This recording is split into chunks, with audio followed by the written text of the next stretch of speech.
তো hello everyone, welcome to CDA next step. আমরা সমস্ত সিস্টেমকে আস্তে আস্তে যেভাবে কভার করছি, তো সেভাবে মনে হচ্ছে ঠিকঠাক সময়ে সব কিছু কভার হয়ে যাবে অ্যানাটমি, ফিজিওলজি, মিড সার্চের দিক দিয়ে। আর যেগুলো ওয়ার্ড শর্ট বলেছিলাম, রিসার্চ, মাইক্রোবায়োলজি, সোসিওলজি তোমাদের পেডিয়াট্রিকে যে ম্যাডাম অর্থাৎ প্রিয়া ম্যাম করাবে। আর রিসার্চ আর মাইক্রোবায়োলজি ওয়ান শর্ট ভিডিও আমি খুব তাড়াতাড়ি বানাবো। তো এটা আমরা রিসার্চ রেসপিরেটরি সিস্টেম আজকে আমরা পড়বো। তোমরা দেখতেই পাচ্ছ যে আজকে আমরা পড়বো সেটা হচ্ছে রেসপিরেটরি সিস্টেম। রেসপিরেটরি সিস্টেমকে আমরা দুই ভাগে ভাগ করবো। একটা কিভাবে, সেটা হচ্ছে পার্ট 1-এ আর পার্ট 2-এ। আমি পার্ট 1-এ অ্যানাটমি ফিজিওলজি যে সমস্ত পার্টস যেখান থেকে কোশ্চেন হবে, সেই কোশ্চেনের মাধ্যমে আমি অ্যানাটমি ফিজিওলজি যে হয় সেটাকে আমি বোঝাবো। পার্ট 2-এ যে সমস্ত রেসপিরেটরি সিস্টেমের মধ্যে যে সমস্ত ইনক্লুডেড ডিসঅর্ডার যেগুলো আছে সেটা আমি পার্ট 2-এ পড়াবো। ঠিক আছে, তাহলে চলো সময় নষ্ট না করে কোশ্চেনের দিকে এগিয়ে যাই। তো আজকের ক্লাসে আমাদের প্রথম কোশ্চেন হচ্ছে the functions of nasal cavity in relations of ventilations are following except. আবার এইখানে তোমাদেরকে প্রথম থেকে আমি বলে এসেছিলাম যে একটা ওয়ার্ড সবসময় এক্সামের সময় মনে রাখবে, সেটা হচ্ছে এক্সেপ্ট। যে এক্সেপ্ট কোনো কিছু লেখা আছে কি না, এক্সেপ্ট এখানে আছে। এক্সেপ্ট মানে কি?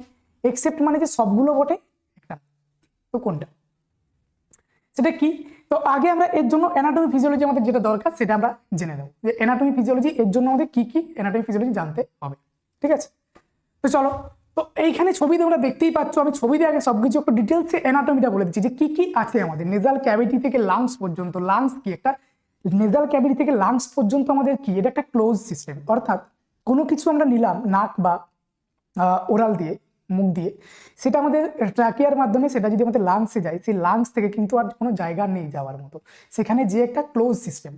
বাট ডাইজেস্টিভ সিস্টেমের ক্ষেত্রে ব্যাপারটা উল্টো। কি, আমরা যদি মুখ দিয়ে কিছু খাই সেটা আমাদের ডাইজেস্টিভ সিস্টেমে যে সেটা অ্যানাস দিয়ে বেরিয়ে যাবে, কিন্তু রেসপিরেটরি সিস্টেমে কিন্তু এটা ক্লোজ সিস্টেম। অর্থাৎ এইখানে সম্পূর্ণ আমাদের সবকিছু কিন্তু ক্লোজ হয়ে যাচ্ছে। কোনখানে? সেটা হচ্ছে এই জায়গাতে। এখানে কিন্তু সম্পূর্ণ যেটা আসবে সেটা হচ্ছে ক্লোজ, আর কোথাও যাবে না। সুতরাং এইখানে যেটা পাঠাবো আমাকে খুব ভেবে চিন্তে কোনো একটা জিনিসকে পাঠাতে হবে, যে যদি একবার চলে যায় আজ সেটাকে বের করা কিন্তু খুব মুশকিল। তাই আমাদেরকে যা আমরা মানে এই লাইনে এন্ট্রি করাবো সবকিছু আমাদেরকে চেক করে ঢোকাতে হবে। লাইক যদি আমরা কোনো স্টেশনে যাই, হাওড়া স্টেশন, শিয়ালদা স্টেশন, সবসময় চেক করে ঢোকানো হয়। কেন ঢোকানো হয়? বা এয়ারপোর্টের ক্ষেত্রেও সবসময় চেক করে ঢোকানো হয়। কেন ঢোকানো হয়? কারণ যদি একবার ঢুকে যাই সেখানে কোনো টেররিস্ট অ্যাটাক বা যা কিছু হতে পারে সেসব জায়গায়, তো সেই সব জায়গায় ওই জন্য আগে ভালোভাবে চেক করে ঢোকানো হয়। তো ঠিক আমাদেরকেও এই জায়গাতে সবকিছু যেটাই আমরা ঢোকাবো খুব ভালোভাবে চেক করে আমাদেরকে ঢোকাবো, কারণ যদি ঢুকে যায় আর সেটার এক্সিট পয়েন্ট নেই। ঠিক তেমনই আমরা নেজাল দিয়ে কি নিই, কি কি আছে আমাদের অ্যানাটমিটা কি কি। ফার্স্ট আমাদের নেজাল ক্যাভিটি। নেজাল ক্যাভিটির মধ্যে কি আছে? দুটো নস্ট্রিল আছে। এই যে দুটো ফাঁকা জায়গা, দুটো হোল, সেটা হচ্ছে প্রথমে যদি আমরা দেখি প্রথমে দুটো নস্ট্রিল পাবো। ঠিক আছে, এই নস্ট্রিল কি শুধু বাইরে আছে? না, ভিতরেও আছে। তাহলে এই যে নস্ট্রিল বাইরে দুটো আছে সেটাকে কি বলবো আমরা? সেটা হচ্ছে এক্সটার্নাল নস্ট্রিল। বাইরের দিকে, ভেতরের দিকে যত আমরা যাবো তখন আমরা পাবো ইন্টারনাল নস্ট্রিল। সো প্রথমে আমরা কি পেলাম? ফার্স্ট পার্টে আমরা পেলাম nasal cavity, that is nostril বা নোজ। ঠিক আছে, তারপরে আমরা কি পাবো? নোজ থেকে আমরা গেলাম, তারপরে আমরা কি পাবো? ফ্যারিংস পাবো। সো নোজের পরে কি পাবো? ফ্যারিংস। সেই ফ্যারিংসকে কয় ভাগে ভাগ করবো? 3 ভাগে ভাগ করবো। কি কি? একটা হচ্ছে নেজোফ্যারিংস, অরোফ্যারিংস, আর একটা হচ্ছে ল্যারিঙ্গোফ্যারিংস। তারপরে কি পাবো? ল্যারিঙ্গোফ্যারিংস। সো ল্যারিঙ্গো অর্থাৎ ল্যারিংস শুরু হচ্ছে তারপর থেকে, তো তারপরে আমি পাবো সেটা হচ্ছে ল্যারিংস পাবো। ঠিক আছে, ল্যারিংস পাওয়ার পর আমি কি পাবো? ল্যারিংস পাওয়ার পর আমি পাবো ট্রাকিয়া। ট্রাকিয়া পাওয়ার পর আমি কি পাবো? ব্রঙ্কাই। ব্রঙ্কাই পাওয়ার পর আমি কি পাবো? ব্রঙ্কিওল। ব্রঙ্কিওল পাওয়ার পর আমি কি পাবো? অ্যালভিওলা। অ্যালভিওলার মধ্যেই আমাদের কোথায় আছে? অ্যালভিওলাই বা ব্রঙ্কিওল বা ব্রঙ্কাই, এগুলো কোথায় আছে? সব লাংসের মধ্যে। ঠিক আছে, তো এইটা হচ্ছে এতগুলো পার্ট আমাদের আছে।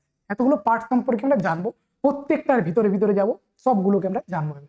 এইখানে তোমরা দেখো, এইটা হচ্ছে নেজাল ক্যাভিটি। ঠিক আছে, এইখানে একটা আর এইখানে একটা, দুটো হোল আছে। এটাকে কি বলবো আমরা? নস্ট্রিল। আমি এইখানে প্রত্যেকটা জিনিসকে আঁকছি। তো প্রথমে কি? প্রথমে এই একটা রাস্তা, আর একটা হচ্ছে এই একটা রাস্তা। সেটা কি?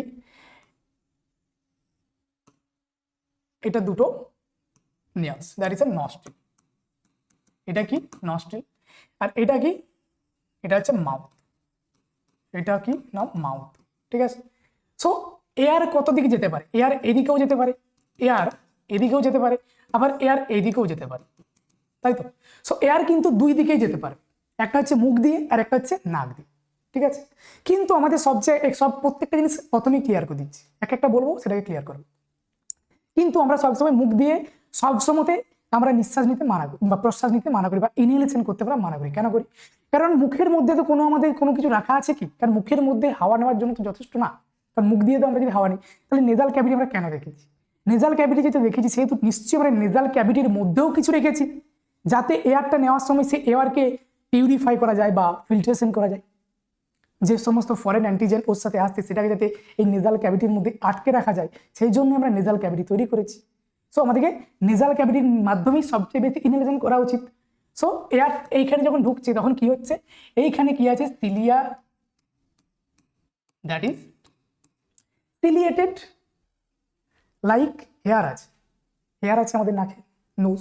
সো সেই হেয়ার কি করছে, এইখানে হেয়ার কি করবে না, ফিল্ট্রেশন করবে, ফিল্ট্রেশন অফ এয়ার। আর কি করবে, আরো একটা জিনিস করবে, এই এয়ারটা কি করবে, এই নেজাল ক্যাভিটির মধ্যে আরো অনেক কিছু কাজ। এই নেজাল ক্যাভিটি আর কি করতে পারে, এই নেজাল ক্যাভিটি আরেকটা জিনিস করতে পারে, সেটা হচ্ছে air conditioning. Air conditioning means AC আমরা কখন কাজে লাগাই? এসি আমরা গ্রীষ্মকালে কাজে লাগাই। কেন লাগাই? যে যাতে রুমের টেম্পারেচারটাকে কমানো যায়। রুমের টেম্পারেচার কেন কমাই? কারণ আমাদের শরীরের যে টেম্পারেচার তার থেকে যদি রুমের টেম্পারেচার যদি ঠিকঠাক থাকে তখন আমার বডি ঠিক থাকবে। বাট যদি রুমের টেম্পারেচার যদি না কমাই তখন আমরা কি হয়, তখন আমাদের যে টেম্পারেচার থাকে সেটা আমরা সহ্য করতে পারি না, তার জন্য আমরা কি লাগাই, এসি লাগাই। কিন্তু এই বডি তাহলে কেন এয়ার কন্ডিশন বা নেজাল ক্যাভিটির মধ্যে এসি কেন রেখেছে, এয়ার কন্ডিশনিং কেন এই মেকানিজমটাকে কোনো রেখেছে? কেননা আমাদের বডিও, আমি যেমন চাইছি যে আমি এক্সেসিভ টেম্পারেচার সহ্য করতে পারবো না, তেমনি আমাদের বডির মধ্যে একটা পার্ট আছে সেটা হচ্ছে হাইপোথ্যালামাস। হাইপোথ্যালামাস কি? হাইপোথ্যালামাস আমাদের কি করে? হাইপোথ্যালামাস আমাদের টেম্পারেচার রেগুলেশন করে। কেন করে? কারণ আমাদের বডির ভেতরের যে টেম্পারেচার, বাইরের টেম্পারেচার আলাদা, ভেতরের টেম্পারেচার আলাদা। আমাদের ভেতরের টেম্পারেচার সেটা কত ডিগ্রি সেন্টিগ্রেড? সেটা 37 ডিগ্রি সেন্টিগ্রেড। এই 37 ডিগ্রি সেন্টিগ্রেডকে হাইপোথ্যালামাস সবসময় চায় যে আমাদের মধ্যে যা কিছু আসছে, আমাদের মধ্যে যা কিছু এন্ট্রি নিচ্ছে শরীরের মধ্যে, সবকিছুই যাতে এই 37 ডিগ্রি অ্যাকর্ডিং যাতে এন্ট্রি নেয়। কেননা যদি এই 37 ডিগ্রি মেনটেন না হয় তাহলে আমাদের বডির যে টেম্পারেচার সেটাও ডিসব্যালেন্স হবে। তখন হাইপোথ্যালামাস খেপে যাবে যে না, আমি তো বলেছিলাম যে এই টেম্পারেচার যদি তোমার থাকে তাহলেই তোমাকে এই বডির মধ্যে এন্ট্রি দেবো, নতুবা আমি তোমার এই বডির মধ্যে ঢুকতে দেবো না। তাহলে এই 37 ডিগ্রি সেন্টিগ্রেডে যদি আমাদেরকে এই এয়ারটা যেটা আমরা নিচ্ছি বাইরের থেকে, সেই এয়ারটা 37 ডিগ্রি, কে বলেছে তোমায় 37 ডিগ্রি না হতে পারে, সেটা কম হতে পারে, সেটা বেশি হতে পারে, যা খুশি হতে পারে। কেন হতে পারে? আমি গ্রীষ্মকালে দেখলাম, গ্রীষ্মকালে রোদ বেশি থাকে, টেম্পারেচার হাই থাকে, গ্রীষ্মকালে যে এয়ারটা বেশি ড্রাই হবে সেখানে কি হবে, সেখানে টেম্পারেচারও হাই হবে, কিন্তু বেশি টেম্পারেচার এয়ার নেবে না আমাদের বডি। তাহলে কি করতে হবে, তাকে এয়ার কন্ডিশনিং করে সেই টেম্পারেচারকে আমাদের নিতে হবে ভেতর। কিভাবে করতে হবে? 37 ডিগ্রি করতে হবে। তাহলে শীতকালেও তো এই ব্যাপারটা করতে পারে, যখন এমন মানে এই সময় যেটা চলছে এখন শীতকাল, উইন্টার সিজনে কি হচ্ছে, বাইরের টেম্পারেচার খুব কম, মানে যে এয়ারটা আছে বাইরে সেটার টেম্পারেচারও খুব কম। সেই এয়ারটা যখন আমাদের শরীরের মধ্যে ঢুকবে, তার যদি টেম্পারেচার অনেক লো থাকে তাহলে আমাদের শরীরের মধ্যে যে সে আমাদের শরীরের টেম্পারেচারটাকেও কমিয়ে দেবে, তাই তো?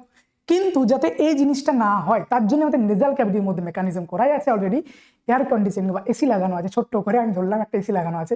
সেই এসি কি করবে, যে গরম যে হাওয়াটা ঢুকছে বা এয়ারটা ঢুকছে, হটনেস যেটা, সেই টেম্পারেচারটাকে কি করবে, সে বডির সাথে ম্যাচ আপ করবে। কত ডিগ্রি সেন্টিগ্রেড? 37 ডিগ্রি সেন্টিগ্রেড নিয়ে আসবে, তারপর সে এয়ারকে আমাদের শরীরের মধ্যে এন্ট্রি দেবে।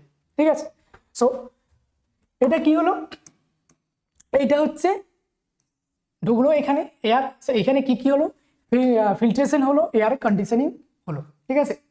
আর কি এখানে আর কি আছে? এবারে এই দুটো কাজ কি শুধু নেজাল ক্যাভিটির মধ্যে, আরো অনেক কিছু আছে, সেই সমস্ত জিনিসগুলো সবাই কাজ করেই তো এই জিনিসটা ঘটছে। তারপরে কি শুরু হচ্ছে,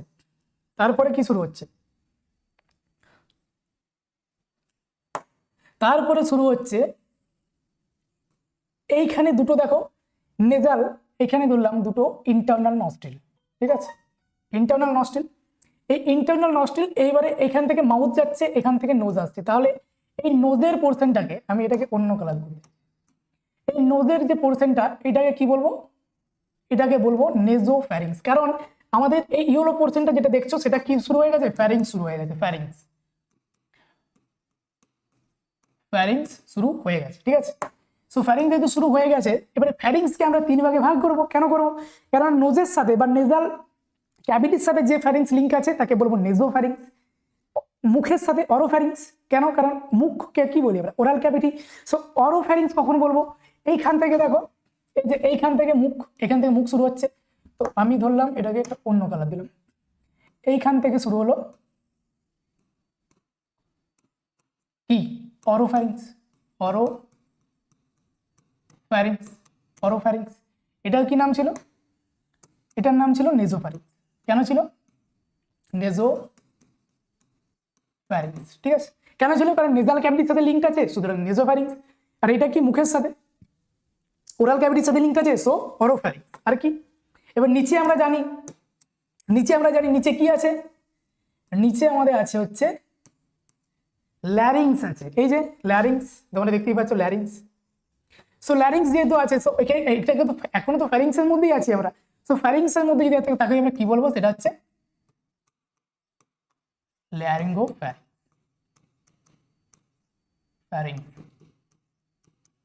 ল্যারিঙ্গোফ্যারিংস, ঠিক আছে। এবার ল্যারিঙ্গোফ্যারিংস যেখানে শেষ হচ্ছে তারপর কি শুরু হবে? তারপর শুরু হবে ল্যারিংস। ল্যারিংস শুরু হবে, আমি ধরলাম ল্যারিংস কে, ল্যারিংস এই কালারটা, ল্যারিংস শুরু হচ্ছে।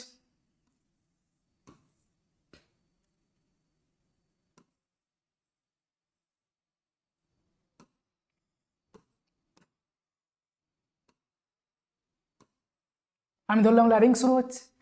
তাহলে এই ল্যারিংস যখন শুরু হচ্ছে, ঠিক আছে, এখানে যখন ল্যারিংস শুরু হচ্ছে তখন এটাকে উপরটাকে কি বলবো? এখানে যে হাইওয়েড বোন আছে দুটো, এই হাইওয়েড বোনে এটাকে কি বলবো? গ্লটিস। তারপরে কি? ল্যারিংস। এই ল্যারিংসকে আমরা আবার বিভিন্ন কার্টিলেজে ভাগ করব। ল্যারিংসের মধ্যে কতগুলো কার্টিলেজ আছে? ল্যারিংসের মধ্যে কতগুলো কার্টিলেজ আছে? ল্যারিংসের মধ্যে কার্টিলেজ হচ্ছে 9টা, 9 কার্টিলেজ, 9 কার্টিলেজ, 9 কার্টিলেজ। আমি 9টা কার্টিলেজ ওইদিকে যে আমি বলছি, ওই নেক্সট পেজে আমি এটাকে বলে দিই। তো এখানে কি আছে? এখানে আছে গ্লটিস, এটা হচ্ছে গ্লটিস।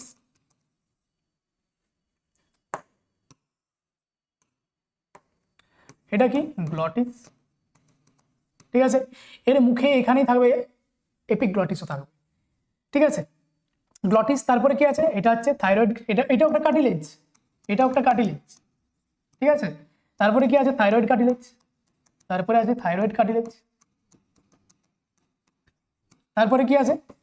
তারপরে আছে ক্রিকয়েড কার্টিলেজ, ক্রিকয়েড কার্টিলেজ,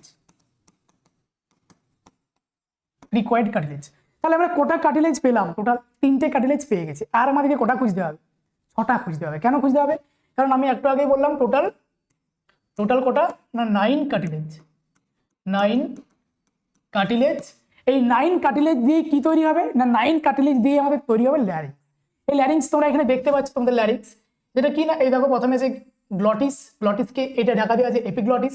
তারপর থাইরয়েড মেমব্রেন আসছে এই জায়গাটাতে, এখানে আছে থাইরয়েড মেমব্রেন, ঠিক আছে। তারপরে এটা কি? থাইরয়েড কার্টিলেজ, তোমরা এখানে দেখতে পাচ্ছ এটা হচ্ছে থাইরয়েড কার্টিলেজ, এখানেই থাকে থাইরয়েড গ্ল্যান্ড। তারপরে কি না? ক্রিকয়েড কার্টিলেজ, এইটা হচ্ছে আমি ধরলাম ক্রিকয়েড কার্টিলেজ, এটা ধরলাম ক্রিকয়েড কার্টিলেজ। তারপরে কি শুরু হবে? ট্রাকিয়া শুরু হবে, ঠিক আছে। তাহলে ক্রিকয়েড কার্টিলেজ পর্যন্ত আমরা বুঝে গেছি। আর এখানে কোটা কার্টিলেজ আছে না, টোটাল 9 কার্টিলেজ। আমি কোটা বলেছি, 3টে বলেছি। তো এই 3টে হচ্ছে আনপেয়ার্ড কার্টিলেজ, ঠিক আছে, এটা পেয়ার্ড না। তাহলে পেয়ার্ড কার্টিলেজ আরো 3টে আছে, সেগুলো কি? 3 পেয়ার্ড কার্টিলেজ, পেয়ার্ড কার্টিলেজ, সেগুলো কি কি? একটা হচ্ছে কিউনিফর্ম, একটা হচ্ছে কিউনিফর্ম কার্টিলেজ, একটা হচ্ছে কর্নিকুলেট কার্টিলেজ, আর একটা হচ্ছে অ্যারিটেনয়েড কার্টিলেজ, আর একটা হচ্ছে অ্যারিটেনয়েড কার্টিলেজ। এটা কোটা করে আছে, 2টো করে আছে, কারণ এটা পেয়ার্ড আছে, ঠিক আছে। তাহলে টোটাল কতগুলো হলো? টোটাল আমাদের কতগুলো কার্টিলেজ হলো? সেটা হচ্ছে 9 কার্টিলেজ। কিভাবে? একটা হচ্ছে glottis, that is also cartilage, hyaline cartilage. এই গ্লটিস, হায়ালিন কার্টিলেজ। আর আমাদের শরীরে সবচেয়ে বেশি মোস্ট নিউমেরাস কার্টিলেজ আমাদের শরীরে কোনটা? Hyaline cartilage. আর মোস্ট স্ট্রংগেস্ট যদি বলি, আমি আগের ক্লাসে করেছি সেলের টিস্যুতে, কি? সেটা হচ্ছে ফাইব্রো কার্টিলেজ। সো এটাও একটা কি গ্লটিস একটা কার্টিলেজ, গ্লটিস একটা কার্টিলেজ। এটা কি কার্টিলেজ না হায়ালিন কার্টিলেজ, ঠিক আছে।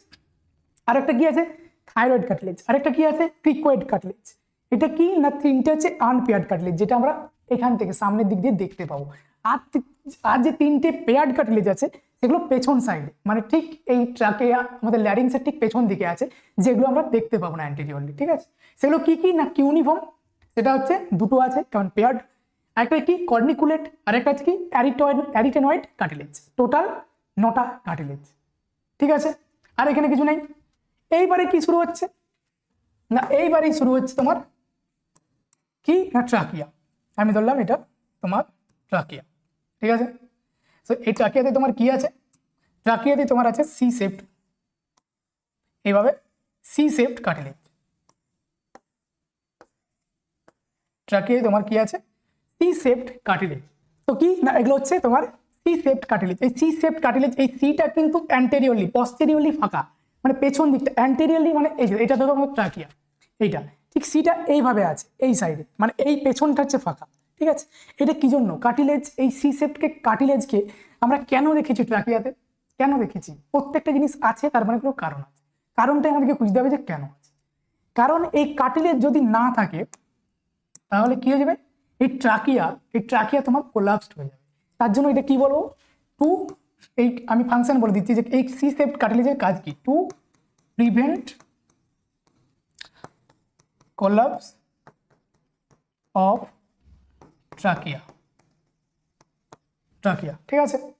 আচ্ছা আচ্ছা, তো আমরা এতটা ট্রাকিয়া পর্যন্ত কনফার্ম। আচ্ছা কতগুলো ট্রাকিয়া আছে, সেটা হচ্ছে 16 to 20 cartilage, 60 to 20 C shaped cartilage. এটা লিখে রেখো, এটা খুব ইম্পর্টেন্ট, এই কোশ্চেনটা জিজ্ঞেস করে, এটা জেনে রেখো কারণ এটাও জানা দরকার যে সি শেপড কার্টিলেজ, এই কার্টিলেজটা কেন আছে ট্রাকিয়াতে। ট্রাকিয়াতে এই জন্যই আছে, ট্রাকিয়াকে ধরে রেখেছে যে ট্রাকিয়া যাতে কোলাপস না হয়ে যায়। কোলাপস হতেই পারে কারণ ট্রাকিয়াতে কি যাচ্ছে, শুধু ট্রাকিয়াতে কোনো ইয়েও নেই, মুভমেন্টও নেই, কোনো কিছু নেই। তো ট্রাকিয়াতে শুধু সিলিয়ারি মুভমেন্ট হয়, সেখানে তো সিলিয়া আছে, কারণ এখানে কি আছে, এখানে সিলিয়ারি সেল আছে, এখানে সিলিয়ারি সেল। এটা কি করে, নেজাল ক্যাভিটিও যেটা করছিল সেটা ট্রাকিয়ার মধ্যেও হবে। ইভেন কি ট্রাকিয়ার মধ্যে শুধু না, যতক্ষণ পর্যন্ত এয়ার এন্ট্রি নিচ্ছে অর্থাৎ টার্মিনাল ব্রঙ্কিওল পর্যন্ত এই সিলিয়াগুলো আছে। কেন আছে, যাতে সমস্ত ফরেন বডিকে বের করে দিতে পারে। সেই ফরেন বডির আকারে কিন্তু আমাদের যে ওয়েস্ট প্রোডাক্ট, সেই ওয়েস্ট প্রোডাক্ট আমাদের নেজাল ক্যাভিটিতে জমা হয়, যেটা তুমি বের করে ফেলে দাও, ঠিক আছে। তো এটা কি না কতগুলো আমাদের কার্টিলেজ আছে সি শেপ, সেটা হচ্ছে 16 থেকে 20টি সি শেপ কার্টিলেজ আছে, ঠিক আছে। এটা কতটা পর্যন্ত আছে না, এটা টার্মিনাল ব্রঙ্কিওল পর্যন্ত আছে, ঠিক আছে। আচ্ছা, to prevent collapse of the trachea, এটুকু পর্যন্ত ঠিকঠাক, এটুকু পর্যন্ত কোনো অসুবিধা নেই। আচ্ছা এবারে আমরা আরেকটা জিনিস বুঝাবো, সেটা হচ্ছে আমরা এবারে লাংসের মধ্যে যাবো। এতটা পর্যন্ত ঠিকঠাক হয়ে গেছে, তাই তো? এখানে আর কি কিছু বলার ছিল, সেটা হচ্ছে সাইনাস সম্পর্কে আমি বলি। সাইনাস সম্পর্কে কি না, সাইনাস কি অ্যাকচুয়ালি, সাইনাসকে যদি বলি আমি তাহলে সাইনাসগুলো কি, সাইনাস ক্যাভিটি কাজ কি, কতগুলো সাইনাস আছে সেটা আমরা পরে জেনে নেবো। আগে আমরা কি জানবো, সেটা হচ্ছে একটা জিনিস মিস করেছিলাম ওখানে, যে ছবিতে দেখাতে পারিনি, সেটা হচ্ছে টনসিল। এখানে টনসিলটা বলে দিচ্ছি, দেন আমি লাংসের ভিতরে কন্ডিশন বলছি। আচ্ছা tonsil, what is tonsil, tonsil কি, টনসিলের কাজ কি, শরীরে আছে তার মানে ফাংশনও আছে। তো টনসিলের কাজ কি,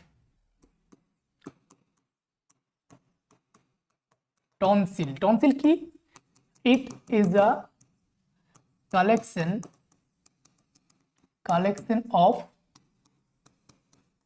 lymphoid tissue which act as first line defense mechanism, ঠিক আছে। তাহলে টনসিল কি না, টনসিল কতগুলো লিম্ফয়েড টিস্যু নিয়ে টনসিল তৈরি হয়েছে। এই টনসিল কি জন্য থাকে না, আমাদের প্রাইমারি বা ফার্স্ট লাইন ডিফেন্স মেকানিজম হিসেবে এই টনসিল কাজ করে। টনসিল লাইটিস কখন হয়, যখন ওখানে ইনফেকশন হয়। টনসিলে যখন ইনফেকশন হয় তখন টনসিল লাইটিস বলবো। কোন কোন জায়গায় টনসিল আছে সেটা হচ্ছে কি দেখতেই পাচ্ছ তোমরা, সেটা হচ্ছে এইখানে, এই টনসিলটাকে কি বলছি আমরা, সেটা হচ্ছে ফ্যারিঞ্জিয়াল টনসিল। এটা কি তোমরা যদি আমরা যদি সাইড মানে যদি অ্যান্টেরিয়র পস্টেরিয়র ভাবে যদি দুইভাবে কেটে দিই বডিটাকে, তখন আমরা এইভাবে দেখতে পাবো। আর এইটা হচ্ছে আমরা অ্যান্টেরিয়রলি দেখতে পাচ্ছি, লাইট দিয়ে আমরা দেখতেই পাচ্ছি এইভাবে। সো এইখানে উপর দিকে যেটা থাকে, উপর দিকে আমাদের বডিতে যখন উভুলা যেখানে আছে, উভুলা দ্যাট ইজ উভুলা, সো এই উভুলার ঠিক দু পাশে কি আছে না ফ্যারিঞ্জিয়াল টনসিল আছে, ঠিক আছে। তার ঠিক নিচটাতে কি আছে না টিউবাল টনসিল আছে। আর ঠিক তার সাইডে কোথায় কোথায় আছে আমরা যদি হাঁ করি, উপরে দুটো ঠিক উভালার দুই পাশে, ঠিক দুটো সাইডে, আর ঠিক দুটো নিচে, বাস তাহলে হবে টনসিল। টনসিলে কি কি আছে? সো প্রথমেরটা গেল কি না উপরে দুই সাইডে, উপরে ঠিক দুই সাইডে উভুলার ঠিক দুই পাশে কিছুর মধ্যে ফ্যারিঞ্জিয়াল টনসিল। কেন ফ্যারিঞ্জিয়াল টনসিল বলছি? কারণ আমাদের নেজাল ক্যাভিটি আর অরো ক্যাভিটি যেখানে মিলিত হচ্ছে সেই জায়গাটা আমরা কি বলেছিলাম একটু আগে? ফ্যারিংস বলেছিলাম। সো ফ্যারিংসের মধ্যে যে টনসিল আছে তাকে আমরা কি বলবো? আলাদা করে তো কিছু বলবো না, কারণ আমাদের অ্যানাটমি ফিজিওলজি প্রত্যেকটা টার্মের সাথে টার্মগুলো খুব লিঙ্ক করা আছে, এই কারণেই যাতে সহজেই মনে থাকে। তো তার জন্যই বলা হয় যেটাকে ফ্যারিঞ্জিয়াল টনসিল, কারণ ফ্যারিংসের মধ্যেই লোকেট করছে। আচ্ছা, এটা কি ঠিক তার নিচটাতেই, সেটা হচ্ছে টিউবাল টনসিল। আর দুই পাশে যেটা আছে, এই দেখো ঠিক দুই পাশে যেটা আছে সেটাকে বলছি আমরা প্যালাটাইন টনসিল। আর ঠিক লিঙ্গুয়াল টনসিল কোথায় না আমাদের ঠিক নিচে, অর্থাৎ ডাউনওয়ার্ড যেটা লোকেট করছে, এই দেখো এই জিভের ঠিক শেষে, অর্থাৎ তুমি যদি জিভকে বের করে দাও ঠিক জিভের শেষের দিকে যেটা পড়বে সেটা হচ্ছে তোমার লিঙ্গুয়াল টনসিল। কেন? কারণ লিঙ্গুয়ালের সাথে তোমার কানেক্টেড এটা, তাই তুমি এটাকে লিঙ্গুয়াল টনসিল পড়বে, ঠিক আছে। তাহলে টনসিল বুঝতে পারলাম। এবার টনসিল যদি হয়, যদি টনসিলে ইনফেকশন হয়, যদি ইনফেকশন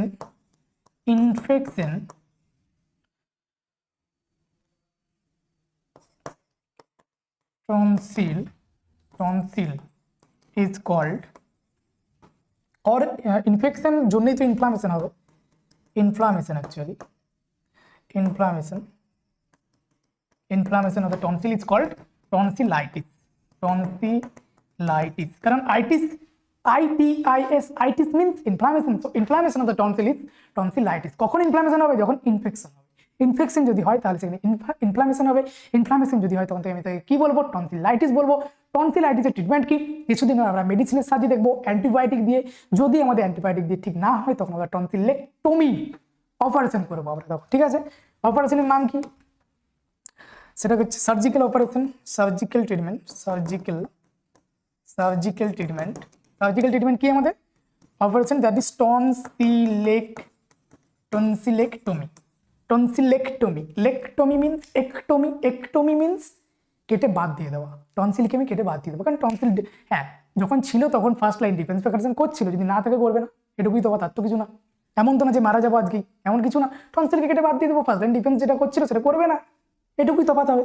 সো টনসিলেক্টমি করার পর তুমি তাকে কোন জিনিসটা অবজার্ভ করবে যে তার কোনো টনসিলেক্টমি কোনো কমপ্লিকেশন হচ্ছে কিনা। তুমি কি দেখবে না? তুমি দেখবে সেটা হচ্ছে হ্যামারেজ হচ্ছে কিনা। হ্যামারেজ হওয়ার জন্য তার তুমি কি দেখবে না? তার মুখ দিয়ে বা যা কিছু মুখ দিয়ে কোনো কিছু বেরোচ্ছে কিনা, বা সেখানে কোনো ব্লাড লিকেজ হচ্ছে কিনা, তুমি সেটা কিসের মাধ্যমে দেখবে?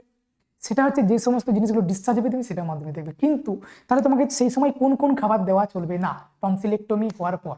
সেটা হচ্ছে তোমাকে যে সমস্ত জিনিসগুলো কোনো কালার বা কোনো রেড কালার কোনো কিছু, সেগুলো সেই সমস্ত জিনিস তোমাকে খেতে দেওয়া যাবে না। কেন চলবে না?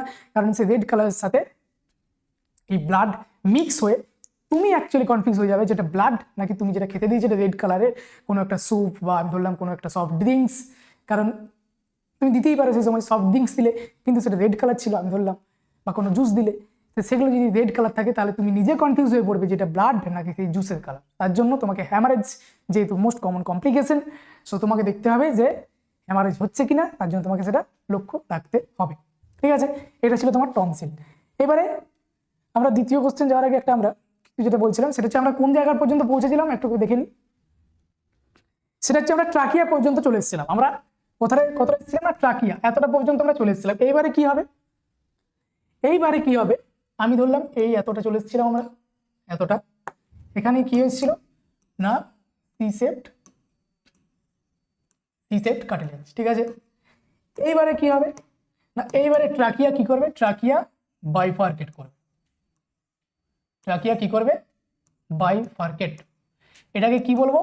এখানে তিনটে জিনিস বলবো আমি, সেটা কি কি? সেটা হচ্ছে এই যে দুই ভাগে ভাগ হয়ে গেল ট্রাকিয়া, এটাকে কি বলে? এটাকে কি বলে না? এটাকে বাইফার্কেশন বলে, বলে, ঠিক আছে। Bifurcation of trachea. এটা কোথায় হয়?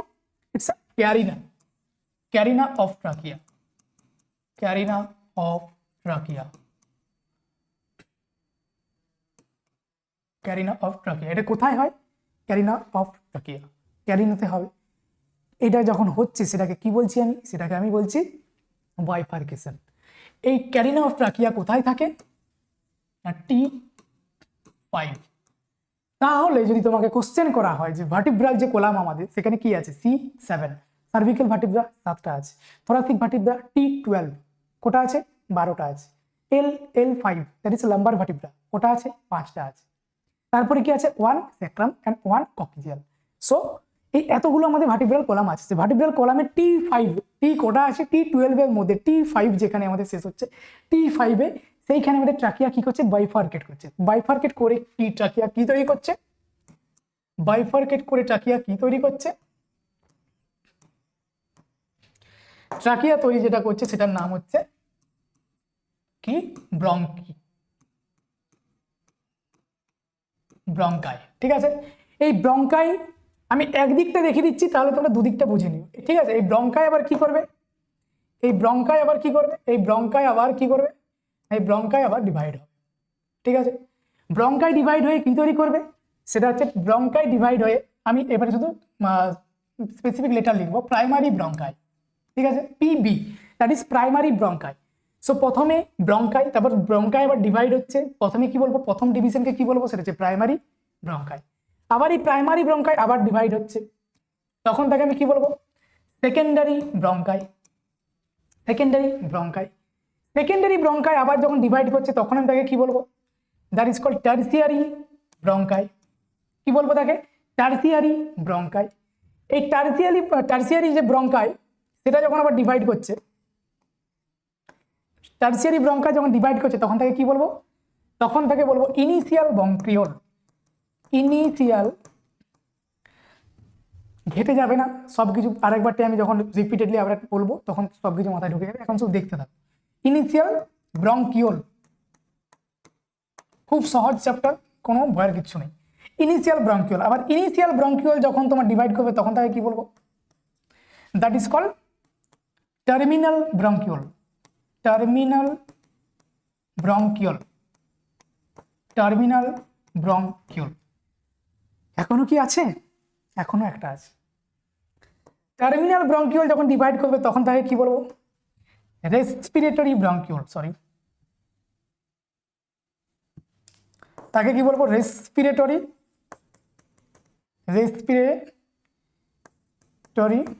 ব্রঙ্কিওল। ব্রঙ্কিওল। ঠিক আছে, তারপরে কি আছে? তারপরে আছে অ্যালভিওলার স্যাক।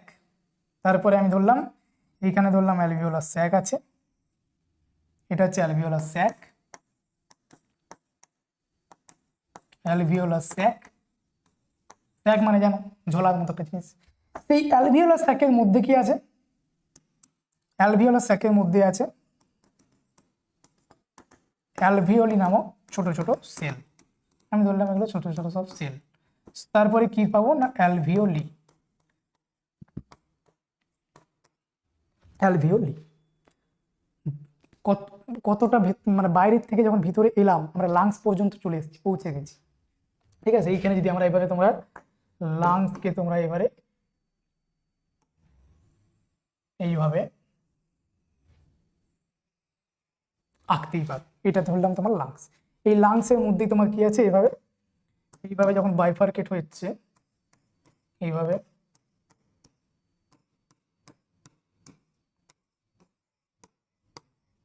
এইভাবে কি আছে?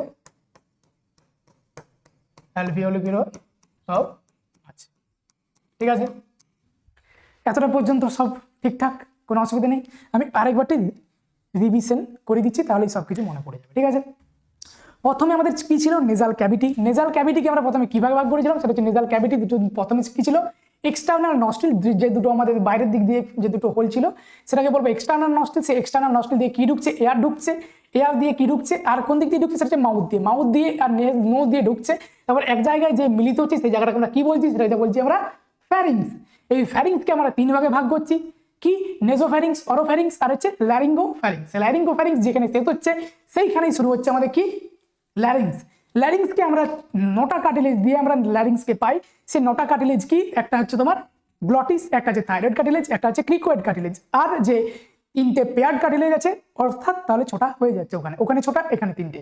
এই 3টে আনপেয়ার্ড বললাম একটু আগেই, আর এই 3টে পেয়ার্ড। এই পেয়ার্ড 3টে যে কার্টিলেজ এগুলো কি কি, সেটা হচ্ছে তোমার cuneiform cartilage, corniculate cartilage and arytenoid cartilage. তো টোটাল 9টা কার্টিলেজ দিয়ে আমাদের তৈরি হচ্ছে ল্যারিংস। ল্যারিংসের পর আমাদের কি শুরু হচ্ছে, সেটা হচ্ছে ট্রাকিয়া। এই দেখো ল্যারিংস, এখানে ছিল আমাদের ল্যারিংস এতটা পর্যন্ত, তারপর কি শুরু হচ্ছে ট্রাকিয়া। ট্রাকিয়া দেন বাইফার্কেশন।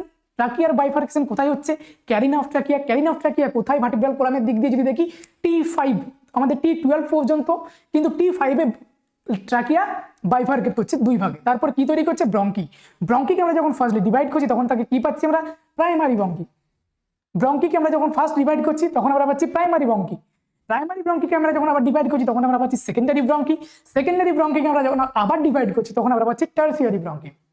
এই টার্সিয়ারি ব্রঙ্কি আবার যখন ডিভাইড হচ্ছে তখন তৈরি হচ্ছে ইনিশিয়াল ব্রঙ্কিউল। ইনিশিয়াল ব্রঙ্কিউলের পর তোমার তৈরি হচ্ছে সেটা হচ্ছে টার্মিনাল ব্রঙ্কিউল। সেটা কিভাবে না, বাইফার্কেশন মাধ্যমে। সব জায়গাতে ডিভাইড হচ্ছে, ডিভিশন হয়ে হয়ে এত জিনিস তৈরি হচ্ছে। অ্যাকচুয়ালি গাছ, প্রথমে যদি গাছ দেখি, গাছের শিকড়, শিকড় থেকে একটা কাণ্ড, কাণ্ড থেকে পাতা, এইভাবে আমরা ভেতর দিকে যাচ্ছি। ঠিক আছে, তারপর টার্মিনাল ব্রঙ্কিউল। টার্মিনাল ব্রঙ্কিউল আবার যখন ডিভাইড হচ্ছে তখন তাকে বলছি রেসপিরেটরি ব্রঙ্কিউল। রেসপিরেটরি ব্রঙ্কিউল আবার যখন ডিভাইড হচ্ছে না তখন অ্যালভিওলার স্যাক, দেন অ্যালভিওলি, বা যেটা আমাদের অ্যালভিওলার সেল, সেখানেই আমাদের সবকিছু হয়। সেখানে আবার 2টো সেল আছে, আমি সেটাও একটু বলে দেবো এখানে। ঠিক আছে, এতটা পর্যন্ত সব ঠিকঠাক, দেন আমি আরেকটু এগোচ্ছি। ঠিক আছে, সেটা কি না, সেটা হচ্ছে এইখানে 2টো জিনিস। আমরা যে এয়ারটা আমরা বাইরে নিয়েছিলাম ইনহেলেশনের মাধ্যমে, সেই এয়ারটা কি আমাদের যতটা এয়ার নিয়েছিলাম ঠিক ততটা এয়ারই কি আমাদের লাংস পর্যন্ত যাবে? না, যাবে না। কারণ আমরা এই যে এতগুলো ভাগ, এই এতগুলো ভাগকে আমরা 3টে ভাগে, এই 2টো ভাগে ভাগ করে দেবো। সেটা কি কি, প্রথম হচ্ছে nasal cavity. Nasal cavity, nasal cavity থেকে terminal terminal terminal bronchiole. Terminal bronchiole, terminal bronchiole এতটা পর্যন্ত যে জায়গাটা, অর্থাৎ কতটা, নেজাল ক্যাভিটি, দেন আসছে কি নেজোফ্যারিংস, ফ্যারিংস, ল্যারিংস, দেন ট্রাকিয়া, ট্রাকিয়া থেকে primary bronchi, secondary bronchi, tertiary bronchi, initial bronchiole, terminal bronchiole. এই ঠিক এতটা পর্যন্ত যে জায়গাটা উপর দিক দিয়ে, তারপর সবটাই, এটাকে আমরা কি বলবো, এটাকে আমরা বলবো dead portion. Dead portion, portion. ঠিক আছে, এটাকে আর কি বলি, এটাকে বলি আমরা কন্ডাক্টিং ইউনিট। জাস্ট কন্ডাকশন করতে, আর কিছু না। কন্ডাকশন মানে এক জায়গা থেকে আরেক জায়গায় শুধু নিয়ে যাচ্ছে, আর কিছু করছে না, এটুকুই এর ফাংশন, কন্ডাকশন। এটাকে কি বলবো,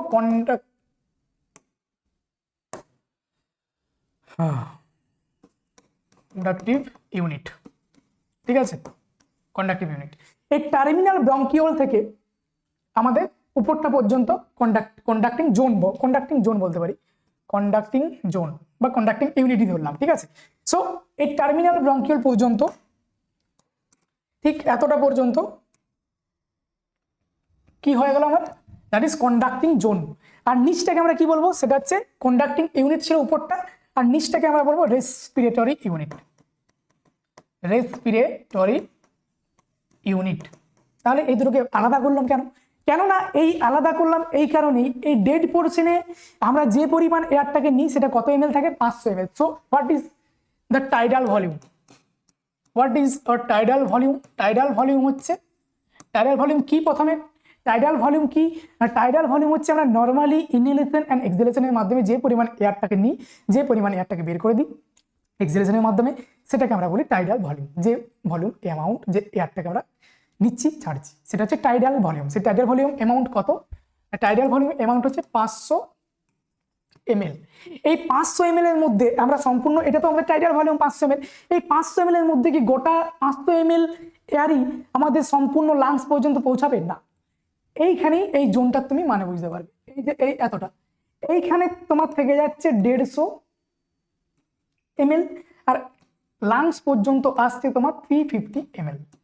এবারে বুঝতে পারলে যে কেন বললাম দুটো কেন আলাদাভাবে ভাগ করলাম, ঠিক এই কারণেই ভাগ করলাম যে 150 ml তোমার যে এয়ারটা সেই ডেড পোর্শনেই থেকে যাচ্ছে, আর 350 ml, তাহলে 350 আর 150 যোগ করলে আমরা পেয়ে যাবো 500 ml। এই টোটাল 500 ml তো আসছে, বাট আমাদের এয়ার যে পরিমাণ দরকার বা লাংসে যে পরিমাণ এয়ারটা পৌঁছচ্ছে সেই কত এমএল পৌঁছচ্ছে না 350 এমএল মাত্র পৌঁছাচ্ছে। 150 এমএল যে আমাদের এয়ারটা সেটা আমাদের কোথায় থেকে যাচ্ছে, এটা ডেড পোর্শন, অর্থাৎ আমাদের নেজাল ক্যাভিটি থেকে টার্মিনাল ব্রঙ্কিয়াল পর্যন্ত এই জোনটাতেই এতটা এমএল এয়ার থেকে যাচ্ছে। এই এয়ারটা কিন্তু আমাদের ভেতরে যাচ্ছে না। তো আমরা 350 এমএল যে এয়ারটা, সেই এয়ারটাকে নিয়েই কিন্তু আমরা সবকিছু করছি। ঠিক আছে, আমরা অনেক কিছু পড়ে নিয়েছি, এখান থেকে অনেক কিছু জেনে গেছি। ঠিক আছে, এবার আমরা দেখবো আসল কোশ্চেন। ঠিক আছে, চলো আরেকটা আছে, সেটা হচ্ছে সাইনাস। সেই সাইনাসটা এখানে ছিল, আমি সাইনাসগুলো এখানে বললাম না, নিশ্চয়ই আমি নেক্সট কোশ্চেন আমি পেয়ে যাবো সাইনাস, তখন আমি বলে দেবো। চলো, the function of nasal cavity in relation, আমি যখন বলে দিয়েছি এবার তোমরা সবকিছুগুলো উত্তর দিতে পারবে, আমি সবকিছু বলে দিয়েছি উত্তর দেওয়ার মতো। ঠিক আছে, the function of nasal cavity in relation of ventilation আর ফলোয়িং এক্সেপ্ট, কোনটা ফাংশন, কিন্তু একটা ফাংশন না, সেটাকে তোমায় খুঁজতে হবে। সবগুলোই ফাংশন, কিন্তু এখানের মধ্যে একটা ফাংশন যেটা না, সেটা তোমায় খুঁজতে হবে। So warming up inspire air to body temperature, yes, আমাকে আমি একটু আগে বললাম যে আমাদের ওখানে একটা যেমন রুমেও এসি থাকে, সেখানে আমাদের নেজাল ক্যাভিটি তো একটা এসি আছে অবশ্যই। সুতরাং উত্তর তো এটা না, কেননা এটা সঠিক। Humidify the air up to 100% saturation, ওখানে একটা কথা বলতে ভুলে গেছিলাম, সেটা হচ্ছে হিউমিডিফাই।